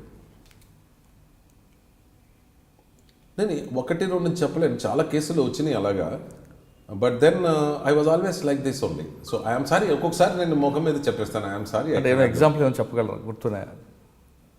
లేదు, పేర్లు తీసుకోవటం కరెక్ట్ కాదు. ఒకసారి మినిస్టర్ల దగ్గర నుంచి, వాళ్ళ దగ్గర నుంచి, డీజీల దగ్గర నుంచి కూడా వస్తాయి. డీజీ దగ్గర నుంచి 1-2 సార్లు వచ్చినాయి, నేను చూసుకుంటానని చెప్తాను అంతే తప్పితే నేను ఫేవర్ చేయడం. ఫేవర్ మాత్రం నేను ఒక్కడికి ఇంతవరకు నా జీవితం ఫేవర్ చేయలేదు. బట్ నా పవర్స్ నాకేవైతే ఉన్నాయో, ఫర్ ఎగ్జాంపుల్ డిస్క్రిషన్ ఉన్నప్పుడు అతనికి పనికొచ్చే సహాయం చేసే పని మాత్రం తప్పనిసరిగా చేశాను. సో ఇంటర్వ్యూస్ విషయంలో ఎవరికైనా సహాయం చేయాలా, పిల్లలు వచ్చారు లేకపోతే ఎవరికైనా చేయాలి. ఒకసారి మంచి ఇన్సిడెంట్ ముషీరాబాద్లోనే. ఓ రోజు ఒక మొబైల్ మ్యాజిస్ట్రేట్ ముషీరాబాద్ రోడ్లోనే ఆయన పోతూ అక్కడ స్టూడెంట్స్ బస్సులో ఫుట్బోర్డ్ ట్రావెలింగ్ను టికెట్లెస్ ట్రావెలింగ్ ఉంటే ఆయన ఆపేసి ధన అందరికీ 100 రూపాయలు ఫైన్ ఇస్తారు. ఆ రోజుల్లో 100 రూపాయలు ఫైన్, 100 రూపాయలు కట్టలేదు కాబట్టి 15 రోజులు శిక్ష, వారం రోజులు శిక్ష వేశాడు అందరికీ. వేసేసి వెంటనే ఓ 12-15 మందిని ముషీరాబాద్ జైలు తీసుకొచ్చారు. స్టూడెంట్స్ అందరూ ఏదర్ కాలేజీ కన్నా వెళ్తున్నారు, లేదంటే తిరిగి వస్తున్నారు ఇంట్లో. బస్సులు ఖాళీ లేవు, ఫుట్బోర్డ్ మీద ట్రావెల్ చేస్తారు, టికెట్లు కొనే టైం దొరకలా. ఇంతలోకి మొబైల్ మ్యాజిస్ట్రేట్ రైడ్ చేశాడు. మా జైలర్ ఫోన్ చేసి సార్ స్టూడెంట్లు వచ్చారు, వీళ్ళందరూ ఇంటర్మీడియట్ అది ఇది చదువుతున్నారు, వీళ్ళు ఫైన్ వేశారు, వీళ్ళ దగ్గర ఫైన్ 100 రూపాయలు లేదు, అందుకని మ్యాజిస్ట్రేట్ గారు శిక్ష వేశారని. అప్పుడు నేను చెప్పాను, ఇలాంటి వాళ్ళని కుర్రోళ్ళని జైల్లో వేయటం ఏంటి, వాళ్ళకు పెద్ద షాక్, జీవితంలో పెద్ద షాక్ అయిపోతుంది. అప్పుడు మా ఆఫీసర్ని పిలిపించి, ఆ వెల్ఫేర్ ఆఫీసర్ని పిలిపించి ఏం చేద్దాం, జైల్లో మాత్రం ఎట్టి పరిస్థితులు వీళ్ళు వెళ్ళటానికి లేదు, వీళ్ళ దగ్గర టెలిఫోన్ నెంబర్ తీసుకోండి, వాళ్ళ రిలేషన్స్, వీళ్ళని గేట్లోనే అక్కడే ఉంచండి, జైలు రూమ్లోనే. వాళ్ళకన్నా ఫోన్లు ఉంటే, వాళ్ళ చుట్టాలు ఉంటే వాళ్ళు ఫోన్ చేసి వెంటనే వచ్చి ఆ 100 రూపాయలు మాకు కట్టేయమని చెప్పాను. మాకు అధికారం, జైలు అధికారులు కెన్ రిసీవ్ ఫైన్. సో అలా 2-3 వచ్చేసారు. ఇంకా 10-15 మంది మిగిలి ఉన్నారు. అప్పుడు అన్నాం మనమే కట్టేద్దాం అని చెప్పి మేము డబ్బులు తీసేసి ఎంత ఫైన్ ఉందో అంత ఫైన్ వచ్చినట్టుగా వాళ్ళ ద్వారా వచ్చేసినట్టు తీసుకొని వాళ్ళని రిలీజ్ చేసాము. ఆ డబ్బు తర్వాత కోర్టులో కట్టేసాము. అది it gives me immense satisfaction. అలాంటి వాళ్ళు నేను పరిస్థితి ఆలోచించుకుని వీళ్ళని తీసుకెళ్ళి మనం జైల్లో ఎక్కడ పెడతాం, జైల్లో ఆల్రెడీ ఖాళీ ప్రదేశం వేరేగా వీళ్ళని పెట్టడానికి లేదు, వేరే బ్యారక్లు వేస్తాం, అక్కడ రేపిస్టులు, అక్కడ డెకాయిట్స్, అక్కడ రకరకాల ఖైదీలు, అక్కడ వాళ్ళు ఉమ్ము ఇవ్వడము, లేదంటే యూరినల్స్ వాసన, క్లాస్ట్రోఫోబిక్ అట్మాస్ఫియరు, కటకటాలు, ఇవన్నీ చూస్తే వాడి జీవితంలో ఒక రకమైనటువంటి బ్యాడ్ దీనికి వస్తుంది. ఆ పరిస్థితి రానికూడదని ఉద్దేశం చేసాం. It gives me immense satisfaction that we are able to do it. Sir, తర్వాత మీరు హైదరాబాద్లో ఐజీగా ఉన్న తర్వాత సీకాలో కొంతకాలం తర్వాత రీకాకు వెళ్ళారు. ఈ మధ్యలో కొంత మీరు రిఫార్మ్స్ చేసినట్టున్నారు ఒకసారి. అప్పుడు పరిస్థితులు, అప్పుడు వచ్చిన డీజీలు మంచి రిఫార్మేటివ్ అప్రోచ్ ఉన్న డీజీలు. కృష్ణ గారు బాగా సపోర్ట్ ఇచ్చారు. ఆ కృష్ణ గారి టైంలో ఉన్నప్పుడే అక్కడ రాజమండ్రిలో నేను డిఐజీగా ఉన్నప్పుడు అక్కడ కొత్త ఓపెన్ జైలు స్థాపించడం జరిగింది. తర్వాత బాసిత్ గారు కూడా ఆ టైంలో వచ్చారు. వీళ్ళు కూడా చాలా మంచిది. ఈ community service of offenders act Basit గారి ప్రోద్బలంతో, ఆయన యొక్క సపోర్ట్తో చేయడం జరిగింది. అలాగే ఈ కేటగరైజేషన్ ఆఫ్ సెక్యూరిటీ ప్రిజనర్స్ని కృష్ణ గారి టైంలో జరగటం, వీడియో లింకేజ్ మెయిన్గా కృష్ణ గారి టైంలో ఉన్నప్పుడు వచ్చింది. సో అది కాకుండా ఈ కొత్త జైళ్ళు కట్టడం, నేను చెల్లపల్లె కాకుండా సెంట్రల్ ప్రిజన్ విశాఖపట్నం, ఖమ్మం, దాని తర్వాత ఆదిలాబాదు, నిజామాబాదు, మహబూబాబాద్, సంగారెడ్డి, ఈ జైల్స్ అన్నీ డిజైన్ చేసింది నేను కాబట్టి నాకు మా సంతోషం. ఈ డిజైన్ చేసేటప్పుడు ఆల్వేస్ కొత్త ఆఫీసర్ల దృక్పథము, పాత ఆఫీసర్ల దృక్పథం, వీటిలో తేడా వచ్చింది. సో ఇవన్నీ నేను డీజీ గారికి నచ్చజెప్పి ఇలా పెడదామని చెప్పి కొత్త కాన్సెప్ట్స్తో చేసింది. మీరు ఎప్పుడైనా ఈ కొత్త జైలు చూస్తే మీకు అర్థమవుతుంది ఈ పాత జైలుకి వీటికి తేడా ఏంటనేది. అదొక చాలా పెద్ద సాటిస్ఫాక్షన్. ఇవి కాకుండా నన్ను యునైటెడ్ నేషన్ ఎక్స్పర్ట్గా నన్ను వియన్నాకి పిలవడం, 2 సార్లు వియన్నాకి వెళ్ళొచ్చాను. United nation standard minimum rules అని ప్రపంచం మొత్తానికి ఇక్కడ ఖైదీల ట్రీట్మెంట్లో ఉన్న రూల్స్ అది డ్రాఫ్ట్ చేయడానికి నన్ను పిలిపించారు. దాని తర్వాత కరప్షన్ అండ్ ప్రిజన్స్ అని చెప్పి దాని మీద బుక్ రాయడానికి అందులో నన్ను ఒక ఎక్స్పర్ట్గా తీసుకున్నారు. దాని తర్వాత జోర్డాన్ వెళ్ళాను. జోర్డాన్లో అక్కడ టెర్రరిజం గురించి, వాటిలో కూడా ఇండియాలో పరిస్థితి గురించి అక్కడ మాట్లాడాను. దాని తర్వాత సో మెనీ కంట్రీస్కి వెళ్ళి అక్కడ ఆఫీసర్లను ట్రైన్ చేయడానికి అవకాశం వచ్చింది నాకు. నేను ఇంగ్లాండ్ 3 సార్లు వెళ్ళడం జరిగింది, ఆఫ్ఘనిస్తాన్లో వారైన తర్వాత అక్కడ ఆఫీసర్లను ట్రైనింగ్ ఇవ్వడం జరిగింది, బంగ్లాదేశ్లో 3 సార్లు వెళ్ళి అక్కడ ట్రైనింగ్ జరిగింది, శ్రీలంక ఆఫీసర్లకి, నేపాల్ ఆఫీసర్లకి, ఆస్ట్రేలియా దగ్గరలో ఉన్న సాలమన్ ఐలాండ్స్ అక్కడ ఆఫీసర్లకు ట్రైనింగ్ ఇవ్వడం జరిగింది. దీనివల్ల నాకు ఒక రకమైన మంచి ఎక్స్పోజరు, జైళ్ళ పరిస్థితుల గురించి మంచి అవగాహన గడిపింది. సంపన్న దేశాల్లో ఉన్న జైళ్ళు వేరు, మన డెవలపింగ్ కంట్రీస్లో ఉన్న జైళ్ళ పరిస్థితి వేరు. అలాగే యూఎస్లో ఉండే జైల్స్ చూశాను, యూకేలో జైల్స్ చూశాను చాలా. బట్ జైలు చూడటానికి ఎలా ఉన్నా సరే, బట్ జైల్లో ఉండే స్టాఫ్, ఆ ప్రిజనర్స్, వాళ్ళ సమస్యలన్నీ ఒకటే. మనం జనరల్లీ జైలు చూడంగానే మనం ఆలోచించి ఫస్ట్ చూసేది జైలు గోడలు, ఆ కటకటాలు, ఆ రాడ్సు, అక్కడ గార్డ్స్, వాళ్ళ తుపాకులు, ఆ టవర్సు, ఇవే మనకు మొట్టమొదటి ఒక సామాన్య మనిషికి కనపడేవి.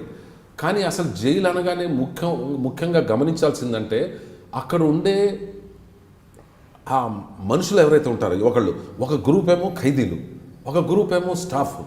ఈ స్టాఫ్ అనే గ్రూపు, ఈ ఖైదీలు అనే గ్రూప్, ఈ మధ్యలో ఉండే ఒక రిలేషన్షిప్ ఉంటుందే, దాని మీదే ఆధారపడి ఉంటుంది ఆ జైలు యొక్క ఎఫిషియన్సీ. ఎప్పుడైతే వీళ్ళ మధ్యలో పరిస్థితులు సరిగ్గా లేనప్పుడు ఆ జైలు ఎప్పుడు కొట్లాట్లు, గొడవలు, సూసైడ్స్, లాఠీ చార్జులు అని జరుగుతాయి. అలా కాకుండా ఈ ఖైదీలు, ఈ ప్రిజనర్స్ మధ్య సమన్వయం ఉండి what is called dynamic security అంటారు. ఇది సరిగ్గా ఉంటే ఆ జైళ్ళు బాగా నడుస్తాయి, మంచి వ్యవస్థగా పైకి వస్తాయి అన్నమాట. ఓకే, మీరు మొత్తం ప్రపంచవ్యాప్తంగా చాలా జైలు చూశానని మీరు చెప్తున్నారు. అంతేకాకుండా మన ఇండియాలో కూడా కొన్ని జైలు చూశారు. అన్నిట్లో కన్నా మన తెలుగు రాష్ట్రాల జైల్స్ ఏ విధంగా ఉంటాయండి? యాక్చువల్గా ఇది గర్వంగా చెప్పుకోవాలా. నేను ఆ రోజుల్లో ఎప్పుడైనా ఢిల్లీ లెవెల్లో కానీ నేను ఎప్పుడైనా మీటింగ్ వెళ్ళినప్పుడు, మీరు తిహార్ జైలు కూడా చూసి వచ్చారు కాబట్టి ఇక్కడున్న జైల్స్కి, తిహార్ జైలుకి, లేదా కర్ణాటక జైలుకి, బంగ్లాదేశ్ జైల్స్లో మన తెలుగు రాష్ట్రాల జైల్స్ బాగున్నాయా లేదంటే? మనం పయనీర్స్, ప్రతిదానికి మనమే ముందు. మనల్ని చూసే వాళ్ళు యోగా క్లాసులు కానివ్వండి, లేకపోతే ప్రతి విషయంలో కూడా టాయిలెట్స్లో చేయటం కానివ్వండి, దాని తర్వాత రన్నింగ్ వాటర్ చేయటంలో కానీ, గ్యాస్ కిచెన్ చేయటం కానీ, ఫ్యాన్స్ వేయటంలో కానీ మనం pioneers. Andhra Pradesh combined state was pioneers. So what ever reform we have done, they were copied by others. అందుకనే ఆంధ్రప్రదేశ్ నుంచి ఎవరైనా ఆఫీసరు వేరే మీటింగ్లు అక్కడికి వెళ్తే, ఓ ఆంధ్రప్రదేశ్ మీరు, ఓ మీ జైల్స్ బ్రహ్మాండం అని. కాకపోతే ఇప్పుడేమైంది, అందరూ ఈ మన స్టెప్స్ అందరూ వాళ్ళు కూడా వాళ్ళ జైల్లో చేయటం ఏం చేశారు. అయితే ఈ ట్రైనింగ్ వ్యవస్థ అంటే మన స్టాఫ్ అన్ని చేస్తున్నారు తప్పితే వాళ్ళని సరిగ్గా మనం బాధ్యతలు నెరవేర్చడానికి అవసరమైనటువంటి ఆ బ్యాకప్ అది మనం సరిగా ఇవ్వలేకపోతున్నాం. ఈ విషయం గురించి నాకు అదృష్టంగా నాకు అవకాశం కలిగింది. నేను 7.5 సంవత్సరాలు రీకా, ఇప్పుడు దాని పేరు ఆప్కా అని చేసిన అకాడమీ. రీకాని ఆప్కా ఎందుకు చేయాల్సి వచ్చిందంటే, రీకా అనేది regional institute of correctional administration 1979లో ఈ 4 సదరన్ స్టేట్స్ కలిపి స్టార్ట్ చేశారు. అంటే ముఖ్య ఉద్దేశం ఏంటంటే ఈ 4 రాష్ట్రాల ఆఫీసర్లనే ట్రైన్ చేయాలని. కానీ రాను ఏమైంది, వేరే రాష్ట్రాల ఆఫీసర్లు కూడా అక్కడ రావడం ఏం చేశారు. For example Gujarat, Jammu and Kashmir, Bihar, దాని తర్వాత పంజాబ్, దాని తర్వాత ఒరిస్సా, వెస్ట్ బెంగాల్, పాండిచ్చేరి, గోవా, మహారాష్ట్ర, వీళ్ళ ఆఫీసర్లు అందరూ రావడం ఏం చేశారు. సో నేను వెళ్ళినప్పుడు I encourage more officers, Tihar jail officer వీళ్ళందరినీ. అప్పుడు ఆలోచించాను, ఇది రీజనల్ కాన్సెప్ట్ లేదు, ఇంకా ఇది ఆల్ ఇండియా లెవెల్లోకి వచ్చేసింది కాబట్టి దీన్ని ఆ రీజనల్ అనేది తీసేసి academy of prisons and correction administration పెడితే, అకాడమీ అనగానే దాని స్టేటస్ పెరుగుతుంది, దాని వనరులు దాని యొక్క ఇన్ఫ్రాస్ట్రక్చర్ డెవలప్ చేసి చెప్పి ఆ ఉద్దేశంతో చేశాను. దాని తర్వాత టైఅప్స్ పెట్టుకున్నాం, వెస్ట్రన్ ట్రైనింగ్ కంట్రీస్తో టైఅప్ పెట్టుకున్నాను, దాంతో యూనివర్సిటీస్తో టైఅప్ పెట్టుకున్నాము, టాటా ఇన్స్టిట్యూట్తో టైఅప్ పెట్టుకున్నాము. వాళ్ళని పిలిపించి మన ఆఫీసర్ని అక్కడ పంపించి ట్రైనింగ్ అనేది ఇంటర్నేషనల్ లెవెల్కి తీసుకురావడం జరిగింది. అలాగే మా ఆఫీసర్ని యూకేకి ఎక్స్పోజర్ విజిట్కి, స్టడీ టూర్కి తీసుకెళ్ళాను. సో 7.5 yearsలో I feel that at the end of my service I was able to do a lot of contribution professionally to improve the prison department. So ఇది చూసి నేను 7.5 years అయిన తర్వాత government of India BPR India asked me to be consultant and draft training manual for the entire country. అప్పుడు దాకా jail విభాగంలో training ఎలా ఇవ్వాలి, ఒక అధికారికి ఎలా ఇవ్వాలి, ఒక గార్డింగ్ ఫోర్స్ అంటే వార్డర్, హెడ్ వార్డర్ వాళ్ళకి ఎలా ట్రైనింగ్ ఇవ్వాలనేది ట్రైనింగ్ ఇన్స్టిట్యూట్స్కి పెద్ద అవగాహన ఉండేది కాదు. ఏదో వచ్చేవాళ్ళు 6 నెలలు ట్రైనింగ్ అనేవాళ్ళు, 9 నెలలు ట్రైనింగ్లో పీటీ పెరేడ్ అనేవాళ్ళు. నార్త్ ఇండియాలో అయితే ఓన్లీ పీటీ పెరేడే, సౌత్లో కనీసం ఆ రీకా ఉండేది కాబట్టి కొంత. బట్ ట్రైనింగ్ మాన్యువల్ అంటూ ఒకటి సరిగా లేదు. ఏ విధంగా ఇవ్వాలా, ఎందులో ట్రైనింగ్ ఇవ్వాలా, ఎంత ట్రైనింగ్ ఇవ్వాలనేది అది గవర్నమెంట్ ఆఫ్ ఇండియా డ్రాఫ్ట్ చేయమన్నారు. సో నేను ఇద్దరికి ఆఫీసర్లకి ప్లస్ స్టాఫ్కి ట్రైనింగ్ మాన్యువల్ తయారు చేశాను. అది approved by government of India and government of India circulated to all the states saying that ఈ ట్రైనింగ్ మాన్యువల్ తప్పనిసరిగా అవలంబించాలి అనే స్టేట్లో ఆర్డర్ కూడా ఇచ్చారు. ఓకే సార్, దాదాపు 37 సంవత్సరాలు మీరు సర్వీస్ జైల్ డిపార్ట్మెంట్కి మీ కంట్రిబ్యూషన్ కనిపిస్తుంది. ఫైనల్గా వచ్చిన 2-3 క్వశ్చన్స్ కట్టి, ఒకటి, జైల్లో కరప్షన్ అన్నది ఉందా లేదా? నెంబర్ 1 ఉంది, తప్పనిసరి. ఓకే. నెంబర్ 2, అహ్మద్ గారు కొత్తగా జైల్ డిపార్ట్మెంట్ వచ్చే వాళ్ళకి ఇలాంటి మెసేజ్ ఇస్తున్నారు. నెంబర్ 3, ఇంకా మన తెలుగు రాష్ట్రాల్లో జైల్స్ ఆంధ్రప్రదేశ్లో కాకుండా భారతదేశంలో జైల్స్ ఇంకా ఫారెన్ లాగా ఇంకా మెరుగవ్వాలంటే ఏం చేయాలి? జైల్లో కరప్షన్ లేదని నేను మాత్రం చెప్పలేను. ఎందుకంటే కరప్షన్ అనేది మన సొసైటీలో అన్ని డిపార్ట్మెంట్స్లో ఉంది. కాకపోతే మనం కంట్రోల్ చేసి వాటిని సాధ్యమైనంత తక్కువ చూడాలా. దాని తర్వాత కరప్షన్ ఇండల్ చేసే వాళ్ళ మీద సీరియస్ చర్య తీసుకుంటే మనం కరప్షన్ని చాలా వరకు కంట్రోల్ చేయొచ్చు.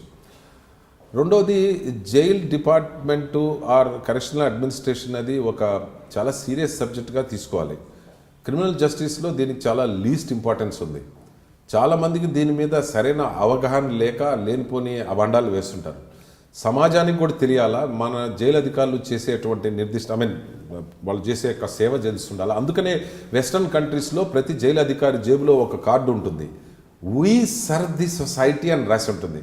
మన దగ్గర నువ్వు జైల్లో ఏం చేస్తున్నావు అంటే నేను జైలు అధికారిని అనగానే ఫస్ట్ ఏమనుకుంటారు, ఓహో జైల్లో ఖైదీలు పారిపోకుండా ఉద్యోగం చేస్తున్నా, అది మన వాళ్ళు అనుకునేది. కానీ జైలు అధికారులు కూడా సమాజ సేవ చేస్తున్నారు. ఏ విధంగా చేస్తున్నారు?